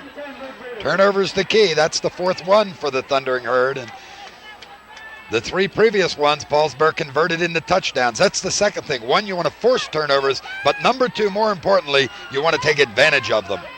1st and 10, the ball at the 25-yard line, 7:20 to play, 3rd period. Burnett going nowhere, lost a yard on the play as that Woodbury defense in these first 2 series of the second half is beginning to assert itself much better. 2nd down and 11. Now the offensive coordinator, whoever's calling the plays on the Paulsboro side, Bob, Glenn Howard and staff, they do not want to become too conservative. Remember, they've been doing things wide open. They've been trying the very long passes. They haven't completed any of those, but remember the end-around play coming, and now it would be to the left side. This is the formation they ran it out of the couple of times that we saw it early. Not going to happen here. Ramsey. Wallace is open. It's tipped. Oh, boy. A great adjustment play that time by Quincy Harmon. to tip the ball, and yet even though he tipped it, Wallace still had a chance to catch the football and couldn't hang on. Wallace, who had the outstanding game against the Gloucester team in the opening game. Pump fake here, then Wallace goes beyond Harmon. The ball is up. Harmon gets twisted around, turns around, gets the hand up, and Wallace still almost comes up with the catch. Wow. Oh, would that have been a big one? Great replay. It is a down big and 11. one defensively. 3rd down and 11 for Paulsboro. 6:39 left in the third period. Exciting game. Group 1 championship contest at Woodbury High. Big crowd watching. Ramsey pops it over the middle. Has a man wide open. That's Roan. Roan heading for the end zone. Touchdown, Paulsboro. Roan with his second touchdown of the day. The first one on an end around. And Sean Roan's touchdown gives Paulsboro a 20-13 lead with 6:31 to play in the third period. 4 Woodbury turnovers, 3 converted into touchdowns. And what did I say about going with the long pass? Every pass that Ramsey has attempted, all of them incomplete before this one, long ones. What happens? They drop deep when they see him go this time. Roan sneaks out after a delay, over the middle. He's wide open. Nobody there at all. Touchdown, Paulsboro. Nevis blocked again. That is the second one that Woodbury's blocked. Fortune in there along with Sagar. Now watch this touchdown, Mike. All right, everybody's going to go deep defensively because that's where Ramsey's been thrown it. Just across, look, nobody at all with Roan. Roan cuts to the outside, breaks away from the one tackle and beats Moore into the end zone. Paulsboro up, 6:31 left to play in the third period. 20-13, we'll be back.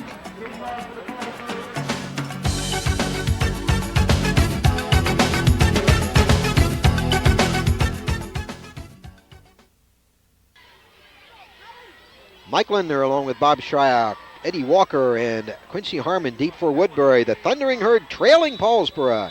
20-13, Paulsboro looking for the big upset win. Nevis with a short kickoff and picked up by Harmon at the 21-yard line. Harmon breaking through for some pretty good yardage, giving Woodbury good starting position from the 39-yard line. But Mike, obviously what Woodbury somehow has to do is get this offense in sync and stop turning the ball over. You can't turn it over to a good football team like Paulsboro 4 times and not get hurt. Yeah, it's got a bad smell to it, doesn't it, if you're a Woodbury fan right now? Things don't seem to be going the way they had hoped or planned or expected. And, you know, can you really get it back together? That's the real question. Or are you going to keep saying, you know, how many times can we go to the well? How many times can we dig ourselves into a hole? Unbalanced to the left side. Paulsboro again didn't adjust.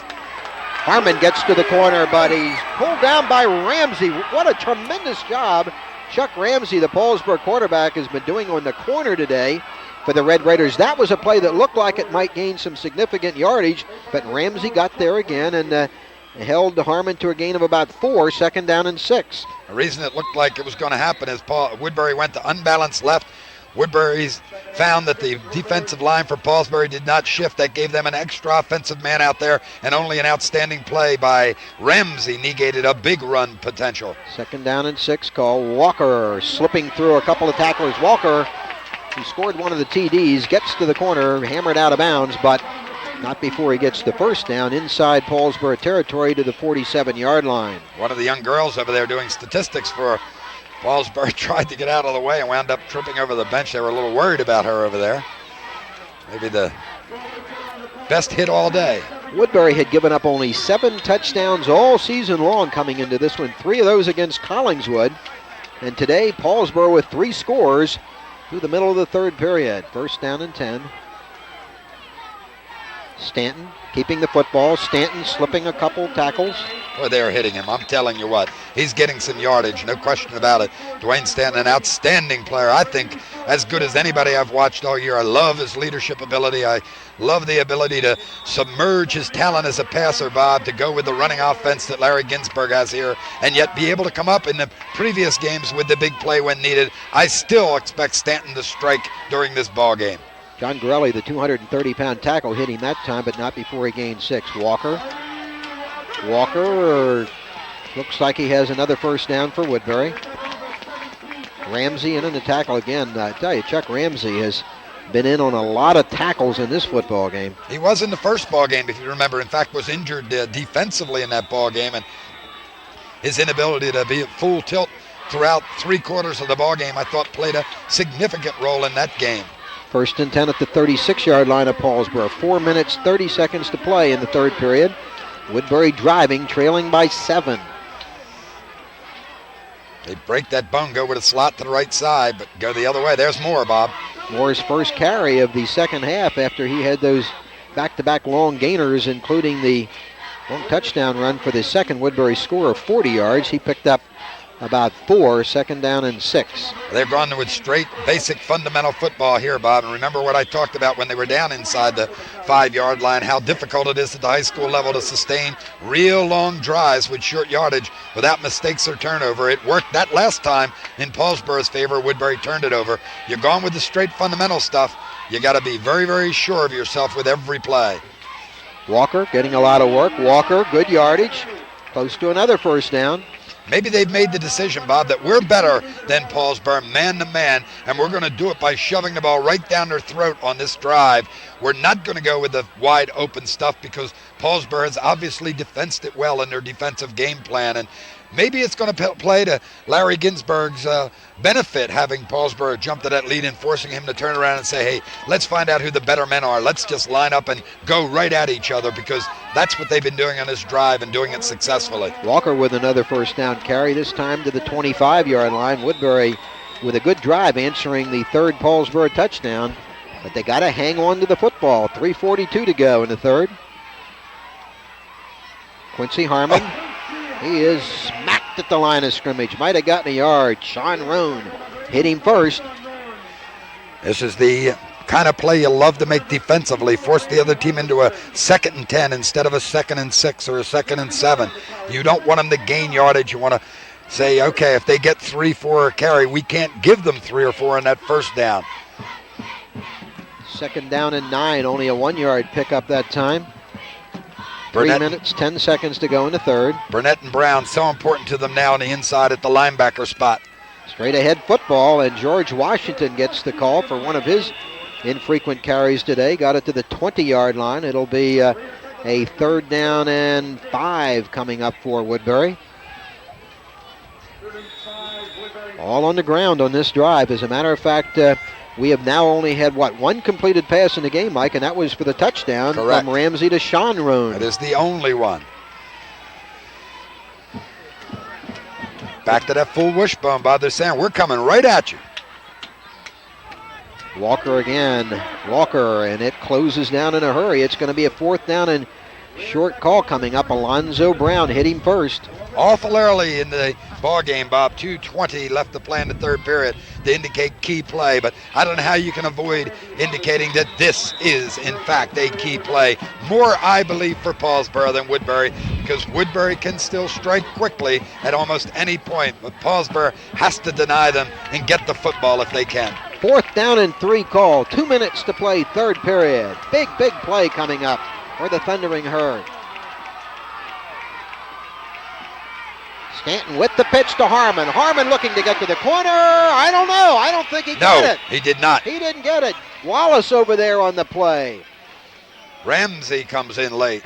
And Brown in on the play. I don't think he has it. No way, the way I read the markers.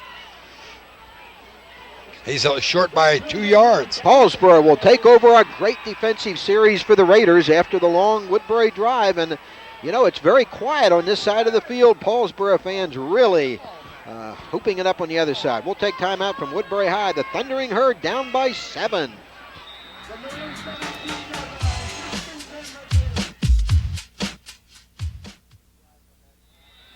Well, they did it defensively, Bob Shryock, on that drive. Now it's up to them to sustain some kind of a offensive drive themselves to keep that Woodbury offense on the sideline. 1:49 left in this period, 20-13. They lead by 7. Paulsboro wants to run the timeout in this quarter and, if possible, get deep into the 4th period. Paulsboro taking over on its own 16-yard line. 1st down and 10. And a handoff to Burnett. Nothing doing there. The Woodbury defense playing a much better game in this half, although Paulsboro has the go-ahead touchdown here after another Woodbury offensive turnover. Loss of 2, 2nd down and 12. The defensive line for Woodbury has been unbelievably strong in this half. They have just smashed everything that Paulsboro has attempted coming tackle to tackle during this half, and it was only that outstanding pass where they caught Roan across the middle, wide open. Ramsey did for the touchdown that spelled the difference so far. 2nd down and 12. Ramsey straight back to throw. And Ramsey is tackled down back close to his goal line on Sager's great play. Stefan Sager showing tremendous pursuit again. And Ramsey tackled at the 3-yard line. And that'll bring up a 3rd down and very long, dangerous spot on the field for Paulsboro right now with 50 seconds to go in the 3rd period. Not a good decision by Ramsey on that play. Had to get rid of the football, did not want to go back that deep. And then the amazing thing is the speed of Sagar, Bob, who's able to get to him. Now, if he could dump the football, should have done it now, but now there's Sagar, gets to him quickly, and just he shows such great speed for a big guy, Bob. It's amazing. 3rd down and 25. Paulsboro would just like to get about 10 or 12 to get out of this hole on this play, but Ramsey pitching the ball to Cooper. Cooper is pulled down by Harmon, but just short of the 1st down. Mike, they got the long gainer. They almost got the 1st down, but they still will have to punt the football. Yeah, he came within, 5 yards of picking up the 1st down, and that would have been an unbelievable turnaround. That might have said to Woodbury, boy, what kind of day is this? It is not our day at all. On Woodbury or Paulsboro, I cannot believe, Bob, here going to call a timeout. They don't want to stop. Oh, that's right at the quarter, so they will not be assessed the timeout, I would assume. We'll have to check with Bill Lyons, our referee. Let's correctly identify him. Finally, Bill Lyons, whether or not they take it. I don't think they'll be assessed it. Well, that's the end of the 3rd quarter from Woodbury High School. The Paulsboro Red Raiders leading Woodbury 20-13. We'll be back.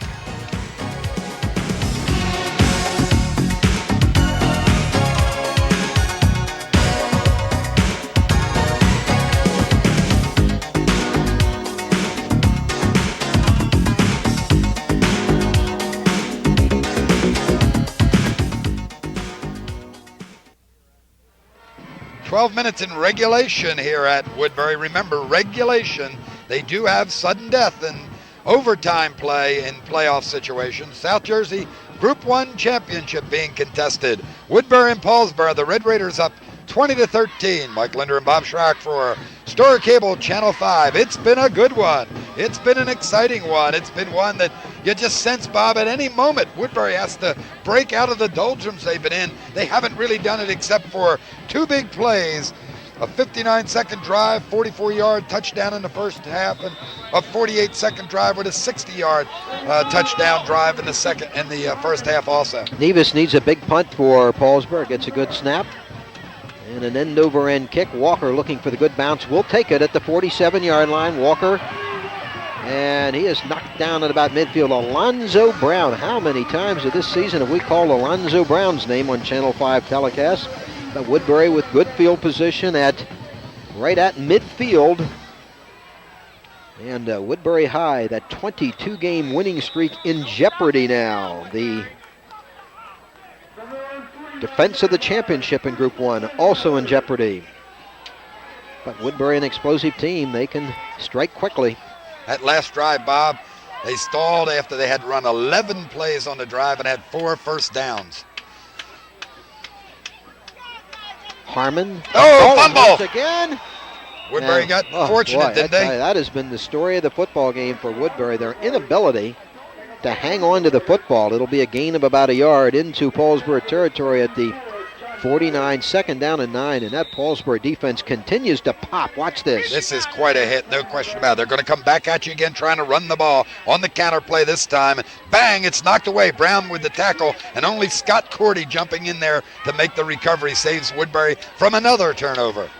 10 minutes, 55 seconds to go. 2nd down and 9 for the Thundering Herd, operating out of the wishbone. Stanton overshoots Miller. Stanton yet to complete a pass today, and he's thrown 2 interceptions. Just doesn't have that touch on his pass so far today. And it'll be 3rd down and 9. You know, when a quarterback's struggling like this, Bob, if you do want him to throw the football, if you believe that he's going to have to throw for you to win, you want to give him a couple of short pattern plays that you call to get him the touch, to get him the feel. Give him those guaranteed ones that you can run down maybe 6 yards on a look-in, or you run a short sideline if the defensive back is playing off deep. One that you just feel certain has a high percentage probability of being completed. If he gets into the rhythm, he gets into the feel, and it makes him a better passer as a result. Forcing him to go long can be very, very difficult to complete that first one. 3rd down and 9. Stanton, option left. Stanton tripped up. Alonzo Brown got a piece of his ankle, and Stanton dropped at about the 45-yard line. It'll be 4th down and force a Woodbury punt. 4th down and about 5 to go. So now they're going to hope for a good punt by Stanton to pin Paulsboro deep and let the Woodbury defense take over, get the ball back on a punt, and with better field position. Dana Cooper will drop deep for the Red Raiders. Clock running, 10:15 to go. 4th down and 5 for the Thundering Herd. Paulsboro looks like it's going to come. They don't want to make a mistake and hit the kicker. Stanton. Let it roll. Let it roll. And, oh boy, oh my. Mistake there. Oh yes. Mistake by Harmon, because the ball was going to drop dead at about 2. His momentum took he and the ball into the end zone. But let's see where they get the spot. It'll be a touchback, I believe, back to the 20, Mike. Yes. And we'll take a break from Woodbury High. We'll be right back.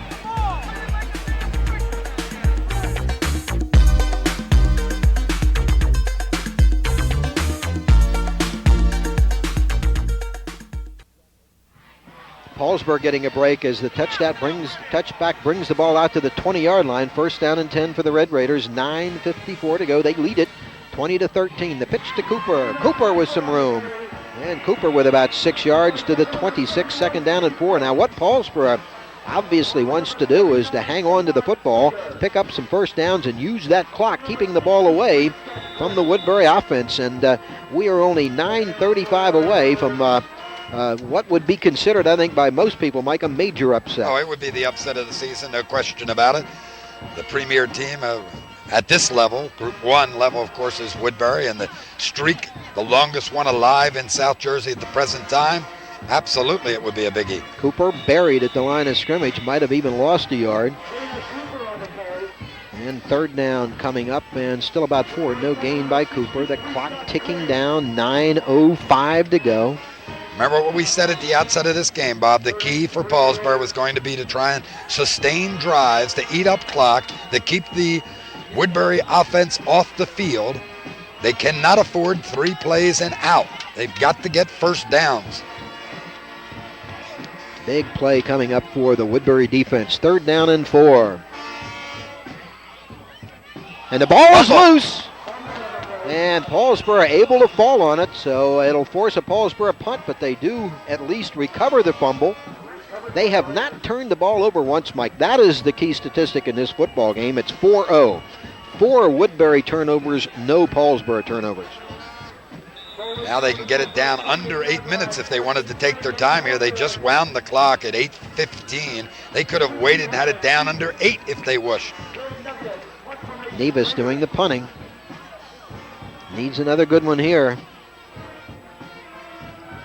And he gets off a good punt. Nevis, fair catch called for by Walker, but then he lets it go out of bounds. And again, Woodbury will start this possession with excellent field position from its own 47-yard line. Long way to go, 7:59. But here are the leaders, Bob, in scoring, and you go a long way down because of the balance on Woodbury before you find any Woodbury people at all. Imagine that, 10-0, going for 11-0, and not have anybody up on top. Goodwin running away with it from Wilson. 1st down and 10, Woodbury, the ball at their own 47-yard line. Paulsboro defense has been tremendous. Bad pitch, the ball loose, and Washington able to fall on it. There again was the case of Stanton was hit as he was pitching the ball, and the errant pitch loses yardage back to the 44. 2nd down and 12. Dwayne in the backfield now holding his palms extended, his arms out, saying, what in the world is going on here? I cannot get started. This is not the kind of game to end your career on. This is not the one you want to remember. And so frequently, the last game is the one that stays with you forever. 7 minutes, 25 seconds to go. Stanton. Touch pass. It's completed to Washington. The ball is loose. Falling on it, however, for Woodbury, Chuck Brown. First completed pass of the football game for Dwayne Stanton. George Washington comes up with it. The completion and the yardage to the 31-yard line, first down and 10. That is his first completed pass of the day, Mike. Hard to believe. Huh? Isn't that something? Who would have thought it? How about the big thing is the man being there after the fumble and able to cover it. Clock still running, 7:08, 7:07, 7:06. Remember, if they do score, they're going to have to go for 2 to get the lead. Harmon cutting it back inside. Good yardage. Harmon gets it down close to another first down at the 20-yard line. They have it. Oh, the fans sitting now, occasionally coming up with the Woodbury crowd, and a big one, Bob. Isn't it great to see a team that is not one of the largest teams, in fact, one of the smaller teams in South Jersey, all of New Jersey, be able to pack a stadium the way they do on this side now. They just come out in droves, and so many of the old-timers, the people have been around for years, it's the adult population that says, we're coming out to Woodbury, we're going to cheer the Thundering Herd on. Look at this crowd, huh? Woodbury with the first down. 6 minutes, 48 seconds to go. The ball at the 20-yard line. And now Paulsboro wants to take a timeout. Interesting here, Mike. We don't know whether they were assessed that timeout at the end of the third. But we'll take a break from Woodbury High. Great ball game. Stay tuned.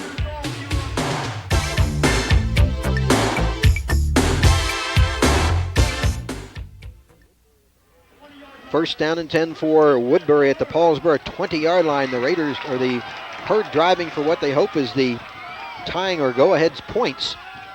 Stanton on the option. Bad pitch again.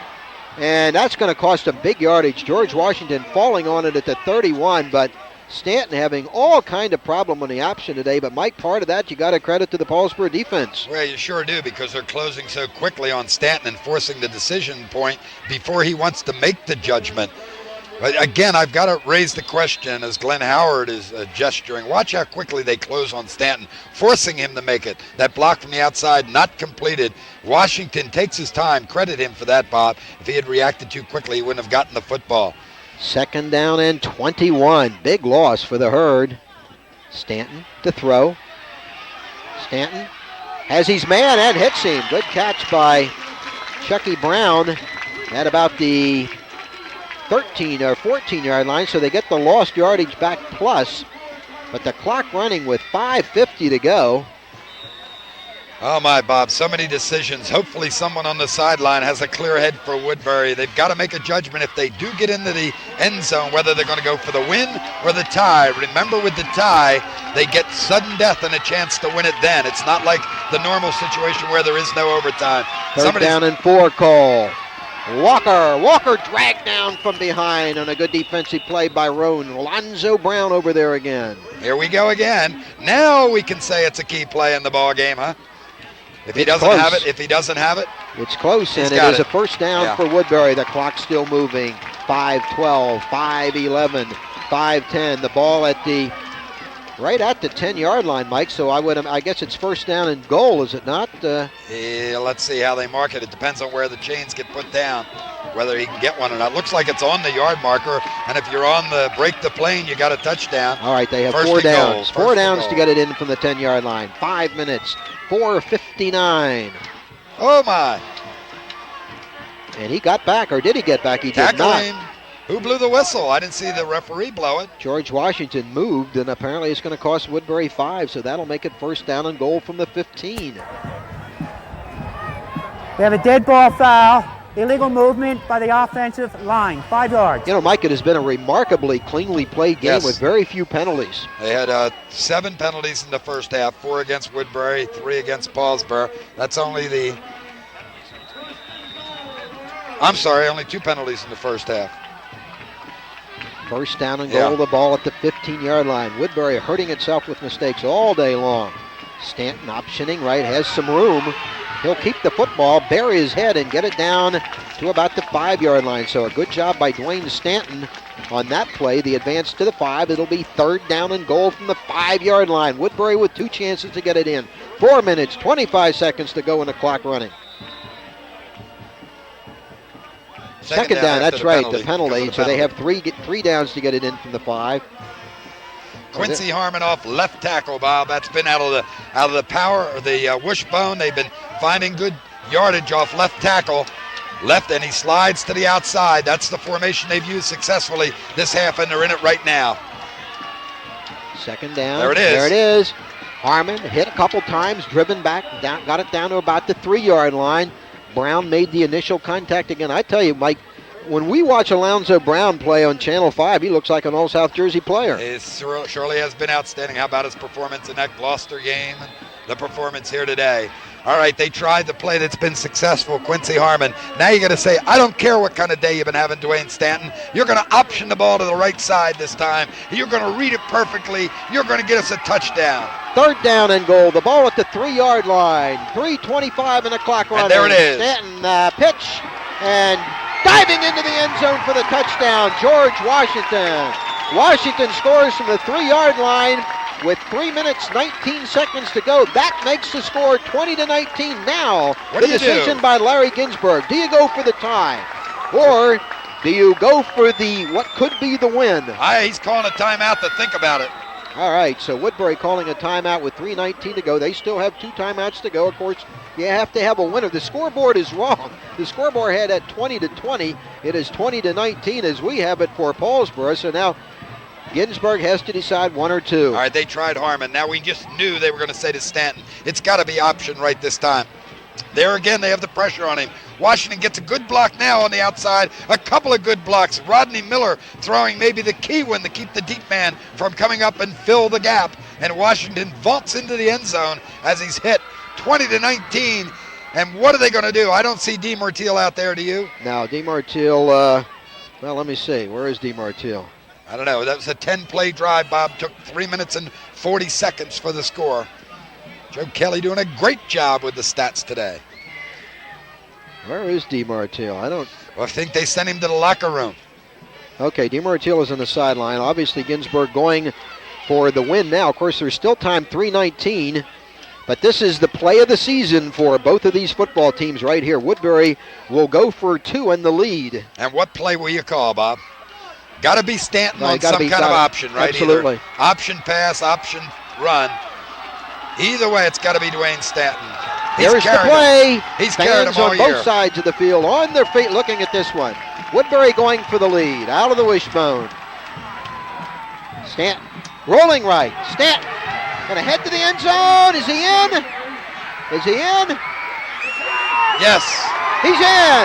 Stanton got into the end zone for the 2-point conversion, and Woodbury leads 21-20 with 3:19 to go. There was a long hesitation. They're still talking over there. We saw the officials' arms go up. Now, wait a minute. I don't know, Mike. Let's hold on here. Bill Lyons, the key man out there now. Bill Lyons, let's see what he says. Face mask on the defense during a touchdown. It is declined. Touchdown, good. Okay, the conversion is good. There was a face mask on the play. Dwayne Stanton, who's had a long game today, makes a big 2-point conversion here. Here it is. Oh, you knew it'd be Stanton all the way, didn't you? He double fakes out of the wishbone. Look at the big guy out in front of him. Look at Sagard coming out there with a great speed. Stanton needs the corner. Is he going to make it?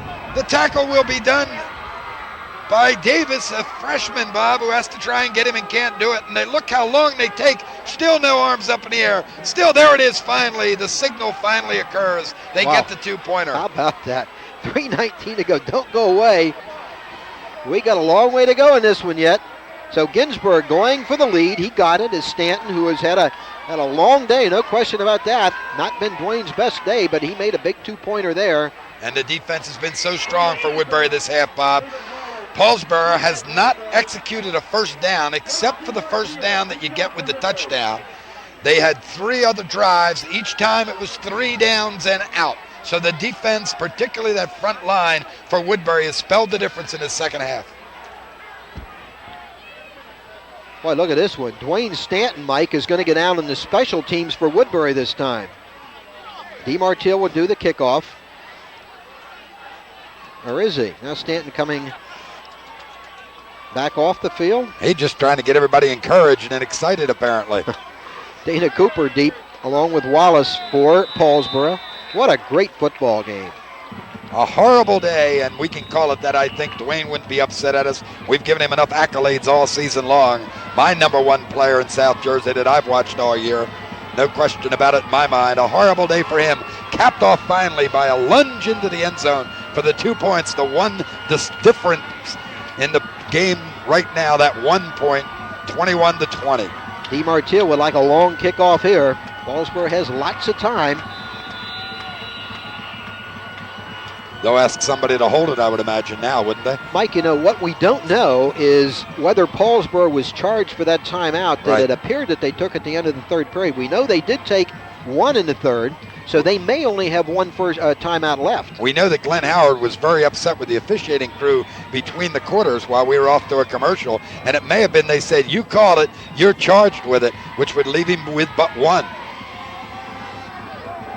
So Walker will hold. Walker is the man that Woodbury keeps back to prevent the long kickoff returns. Remember Dana Cooper's long one with the second half kickoff. A low kick by DeMartile. Cooper waiting for the bounce. Takes it at about the 17-yard line. And getting down in a hurry is Quincy Harmon to make the tackle. So Paulsboro with a long way to go. They will start from their own 27-yard line. But lots of time for Chuck Ramsey, who has had an outstanding performance on both sides of the ball today. The plays to remember now. The end around has been successful for them a couple of times. The short pass across the middle on the delay to the tight end. What has not happened for them is the long pass. You don't want to throw it long anyway. And we'll see if Glenn Howard's experience in the pros with the USFL, which is where you learn that about throwing short when you need time at the end, will come into play here with his choices. There's the man open, Bob. Ramsey floats one, and adjustment by Roan makes the catch. Roan still on his feet. Great job by Sean Roan on a ball that was kind of up for grabs. And there is an injured player. Is that Ramsey? He really got decked. Sagar really got to him at the end of the play, Bob. A clean hit, no question about it. But let me tell you, Sagar buried him. And now he's coming back to the defensive side, and Ramsey just landed. You can't afford this, can you? What a time for this. We'll watch, see if we can see. Sagar will be coming from the right side. Ramsey now slides in that direction. Sagar comes in, bang, gets him right there, as you can see at the end of the play. And then Roan with an outstanding recovery here. Looked like he had a shot if he could have broken free from one more man. We'll take a break. 21-20, 2:48 remaining.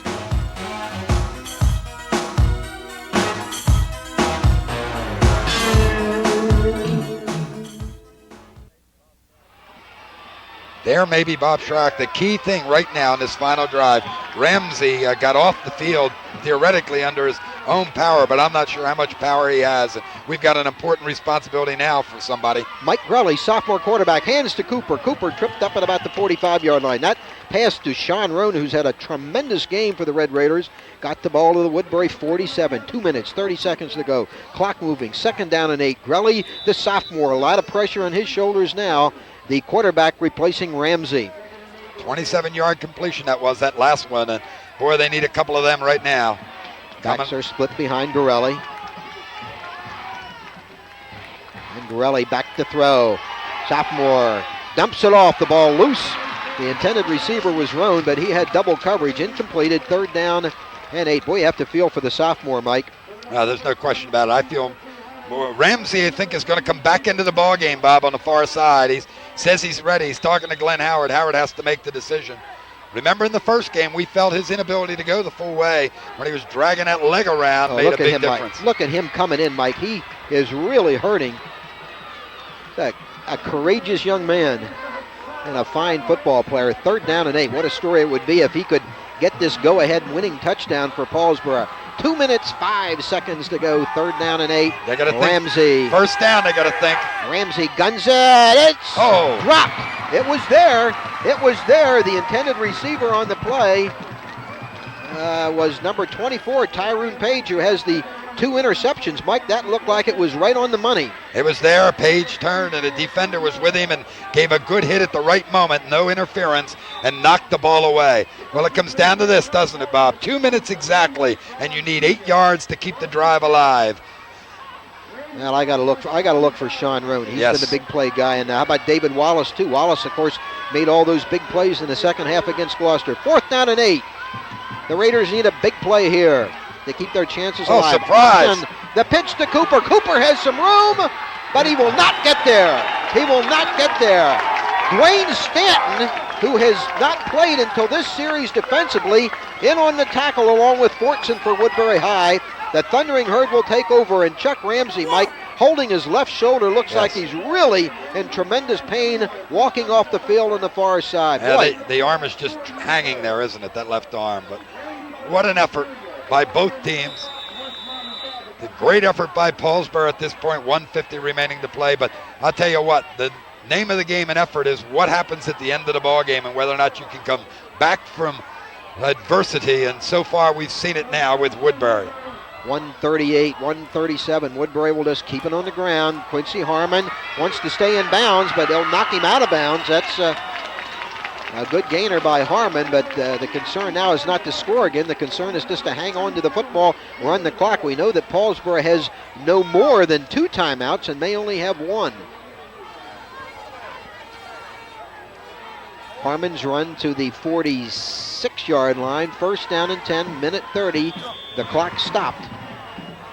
Oh, what a tremendous effort by the Paulsboro football team today. Can't say enough of great things about them.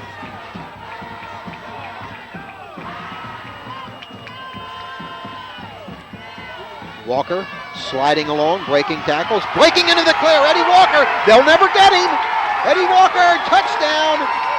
That's icing on the cake, a touchdown run of 46 yards by fast Eddie Walker, and that ought to do it for Woodbury High. That'll make it 27-20. Ought to do it, that will do it. That's what you expected to see all day long, wasn't it?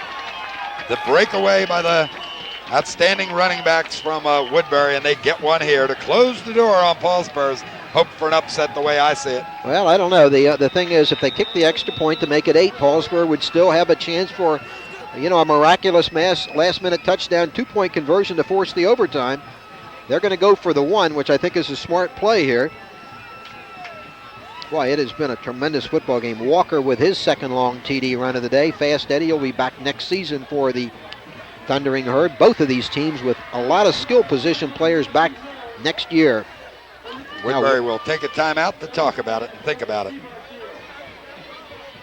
Here we go, right off the left side. Harmon's had success with this play the whole second half. This time it will be Walker's opportunity. Gets a good block from Billy Moore at the point of attack, and then Paulsboro looks a little deflated, don't they, the way they respond on the defensive play right there. And Walker takes advantage of it and scampers in 47 yards for the touchdown. And Bob, it takes a little glitter off it. I would have preferred to see it end 21-20. Yeah, it would, because Mike, it was a 21-20 kind of football game. Yes, it was. That's why. And you look at the final score, which may be 28-20, and say, well, Paulsboro gave it a good shot, but fell short. In fact, Paulsboro gave it a magnificent shot, Mike. I really think that they deserve a lot of credit. What you love to see in championship play, 2 teams that come out and play each other head-to-head the whole ball game, and you come down where everybody, all the fans, all the players, all the coaches, all the media, everybody in attendance is on the edge of that seat right on up to the final point of the ball game. There's a relieved crew for maybe Mike, the first interesting time today. decision here. Ginsburg is going for 2 points to shut them out completely if they get this 2-point conversion. If they don't, Paulsboro still has a chance, so he wants to put them away right here. Well, I wonder if he got talked into it by his team. Going for 2. Stanton dumps it over the middle. It's intercepted in the end zone, or batted away, but so the play fails. I think that was an interesting decision by Larry Ginsburg. It does not work, and the lead is 27-20 with 1:19. So the question now is, will we see Chuck Ramsey one more time? Is the door shut, Mike? There is 79 seconds to go. Paulsboro has, I think, only 1 timeout left. But if they can score, then they would have the option of kicking for the tie to force the overtime or winning it with 2. Well, it's not over by the clock, but going to take a miracle of miracles here at this point for Paulsboro. Boy, they've had so much taken out of them, Bob, psychologically. I mean, they were the team that was the underdog coming in. They didn't believe it, I'm sure, all week long, getting ready for this game. But after you lead so long and lead so far, and then you have it disappear from your grasp, it becomes very, very difficult to recover. Plus, Woodbury will be able to prevent all the way, and with the great speed, it would be difficult for anybody to get behind them, or if they caught one in front, to break away. Raiders would like a long return here. DeMartile not getting much in his kickoffs. Let it go out of today. bounds. Let it go out. DeMartile has had a great season kicking the football, but his kickoffs today have been a bit lacking for the Thundering Herd. And I think they may have wanted him to kick it short. They didn't want him to kick it that way, however, where it would roll out of bounds. They want to keep Cooper from getting wound up in the back deep and maybe finding a seam and coming up with an exciting run. Wouldn't that turn it around? Some of the people getting ready to leave early, I guess, taking that plane.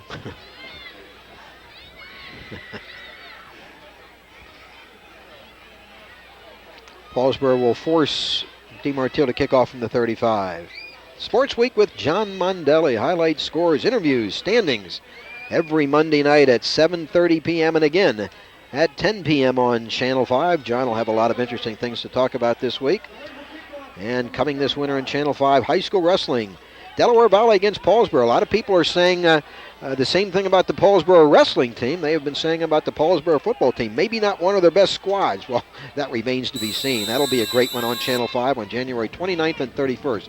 DeMartile, one of the up men, takes it at the 35-yard line, and not a bad return by Anthony Bennett. So the Raiders will have, in fact, good field position, but only a minute 14 to negotiate now.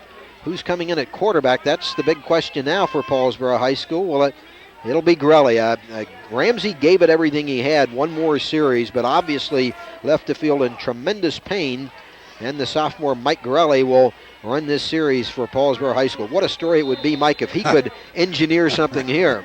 Yeah, he might want to hang up the shoulder pads and not come out and play again if he throws one here for a TD. Don't think long. They're going to put Miller back deep. They'll put Washington back deep to prevent all the way. Grelly dumps it off to Bennett. Good call. Burnett is tripped up on a fine play. Did he get out? Clock keeps running. He did not get out of bounds. See who made that tackle, Mike? Dwayne Stanton. Mm-hmm. Clock running with 46, 45, 44 seconds. Paulsboro has to get right over the football. The ball at the 49-yard line. Grelly again, straight back to throw, chased out of the pocket, dumps it off. Roan was there, almost picked off after it was tipped by Roan, by Quincy Harmon on the corner. 30 seconds to go, and it'll be third down coming up for the Raiders. This allows Ginsburg, coming up with this win, to think even longer. He keeps denying any interest in the streak, but guess what, Pa?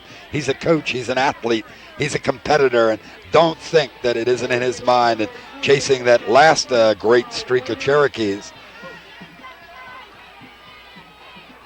Third down coming up for Paulsboro. Grelly, the sophomore quarterback, back to throw again chased out of the pocket by Sagar, who's had the crunched from behind, absolutely crunched.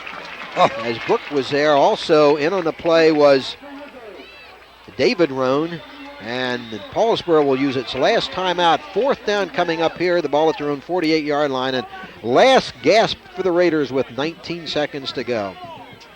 It's going to hurt, assuming this is the way it ends. It will hurt for Paulsboro on the ride home, Bob, but I don't care. When they sit back and assess the performance in this ball game, more importantly, their performance in this season, they've got to take great pride, and that's the key word in Paulsboro, of course, pride in Paulsboro, pride in community. And they did it against an awful lot of odds, maybe the biggest odds, listening to the people who have been around for years at the outset of the season, writing them off. Those people who are the self-pronounced, perhaps, experts that you find in every community, they're the ones that hang on and watch game after game after game. A lot of credit goes to them because, in essence, they are the real, true supporters. But they did not think this was going to be a Paulsboro year of any value. In fact, they had them written off as anything in terms of winning many games, if any at all, through the season.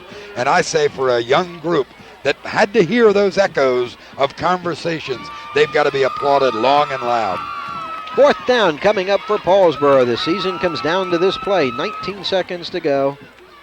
And there's a penalty. Agrelli. Oh, boy, what a hit. Quincy Harmon delivers on Page. The pass incompleted, a good hit, but the penalty will be against Paulsboro. There was movement on the right side. Woodbury will be declined. Yeah, they'll decline this, and that'll be the football game. Bill Lyons. We have illegal movement by the offense prior to the snap. You'll decline the penalty. Yeah. That'll do it. 15 seconds to go. Big hit by Quincy Harmon. So Woodbury will take over and just sit on the football. They're going to have back-to-back 11-0 seasons. Only Cherokee has ever done that in South Jersey football. A great tribute to Larry Ginsburg and his staff and his fine players. And this will be 23 consecutive wins in a row for that man, Larry Ginsburg, over the last 3 campaigns dating back to Thanksgiving Day. And you got to believe it'll be party time for time Ginsburg. tonight. I imagine in an objective role as reporter, you'll have a chance to meet with him and see how he viewed this game. Well, we'll talk about it. Dwayne Stanton will just sit on the football now, I would imagine. They don't want to try anything cute here.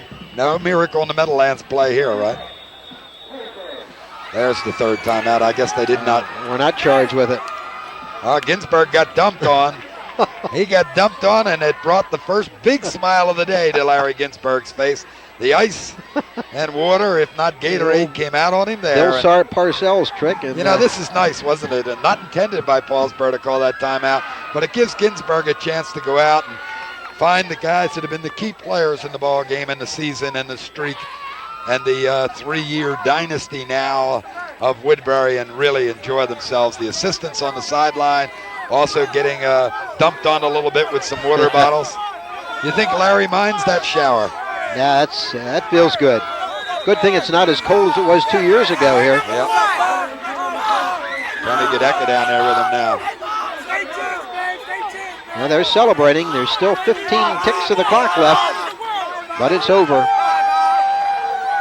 Dwayne Stanton rounding out his outstanding high school football career just sits in the football, and that'll do it. 10 seconds to go. 9, 8, Woodbury crowd counting down. A great high school football game comes to an end. Woodbury repeating its sectional Group 1 championship with a hard-fought 27-20 win over a very game Paulsboro team, and give those Red Raiders an awful lot of credit. Woodbury 11-0, 2 seasons in a row.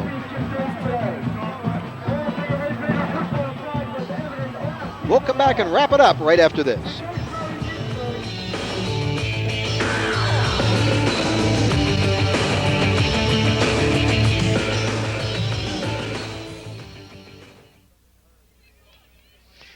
Well, there they are, the Woodbury High School Thundering Herd. They will continue as champions. They successfully defended it 27-20. This football game was brought to you today by Story, Bud, and Jones Agency at 324 North Glassboro Road in Woodbury Heights, where you get complete insurance service backed by strong, reliable companies, and by Cipriani Builders at 664 Mantua Pike, Suite 200 in Woodbury. For your next home improvement, call Cipriani Builders, a member of the National Association of the Remodeling Industry. Well, the streak continues, and it continued successfully today because of some outstanding players on the Woodbury side, and a number of them, and they all want their time with Bob Shryock on the sidelines. Bob?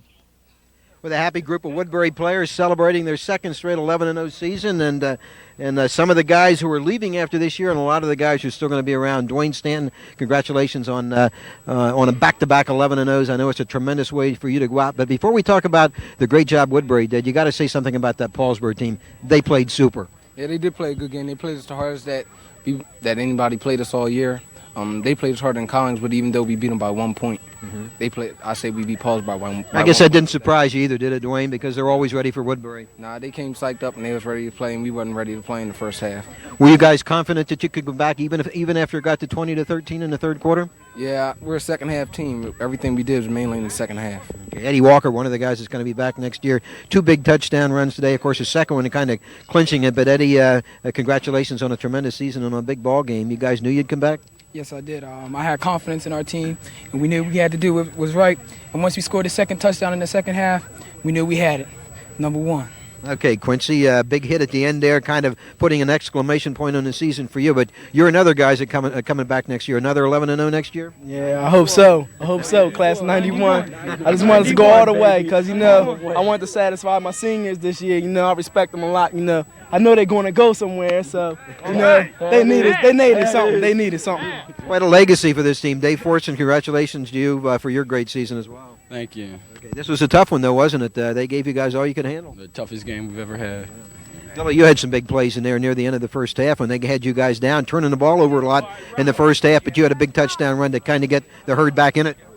Yeah, well, I just credit my line for doing a great job blocking, and I wish the team for next year a good luck season. Hope they go 11-0. I'm just happy to be South Jersey Group 1 champions. That's what our seniors set out to do all year. Thank you. Okay. Oh, where's the coach? Okay. Hey, Larry Ginsburg. Well, they're celebrating early, Larry, but you have a lot to celebrate. They're a great bunch. They ought to celebrate. The year they had, just tremendous team, a great team, great Woodbury football team. All right, we want to talk about that team, but I know you want to say something about Paulsboro. You told me before the football game that you anticipated as always a tough one for the Red Raiders. I thought Glenn Howard did a great job of preparing his football team, and they gave you all you can handle. They were very well prepared. They came to play. They hit hard. They caused us to make mistakes. And what can we say? It's a Paulsboro Woodbury game, and it's always going to be a great game. Mm-hmm. Larry, the only problem this football team has had all season long is turning the ball over, and that was obviously a problem today. You gave the ball away 4 times. It cost you a couple times because they converted them, but you were able to overcome it. Well, Bob, that's the way it goes sometimes. You don't play a perfect game every time. We made some mistakes. We said at halftime, we couldn't have played worse the first half. We made every mistake we could possibly make, and we're still only 1 point down. We felt if we played our ball game, Woodbury would come out ahead. So the mood was cool at halftime. You just kind of. I think so.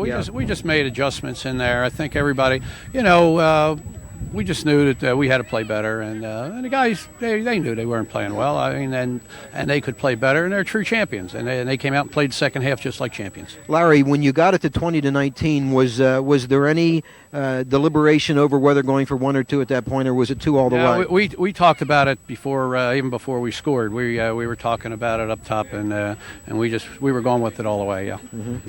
Okay, and then you had the nice exclamation point on it with a big run by Walker at the end. But, of course, that kind of breakaway run is what you've had all season long, the last 3 years out of this football team. Well, it was a great run, but in the long run, we were probably better off if he doesn't score. We wanted to kill the clock. And, of course, that put them in a situation that they still had another chance where if we kill the clock, they don't have a chance. And, and then you go for 2 to try to make it 9 to put them away. Yeah, well, we felt we had to put them away. Let's go for it all. And, we didn't come here playing Quincy. And without these guys, we knew that we would be able to do it. And we felt the wind had a lot to do with it. They had to come back against the wind, even if we missed it. Mm-hmm. So, we gave it our shot. Your offense has gotten the accolades all season long. The defense perhaps not as much, but they looked like they came out in the second half and kind of took over the football game. And Stephen Sager was a name we kept calling over and over again. Well, they played Woodbury football the second half. First half, I think we were just tight, and we just didn't play Woodbury football. Mm-hmm. And we were making too many mistakes. And second half, we came back and we played as we were able to play. You got a Bill Purcell's kind of bath at the end of the game, Larry. How did that feel? Yeah, it doesn't feel very good right now. I'm starting to get chills, so if you don't mind, I'm ready to go in. Okay, go celebrate, Larry. Okay, thanks, Bob. Okay, congratulations. All right, Mike, back to you.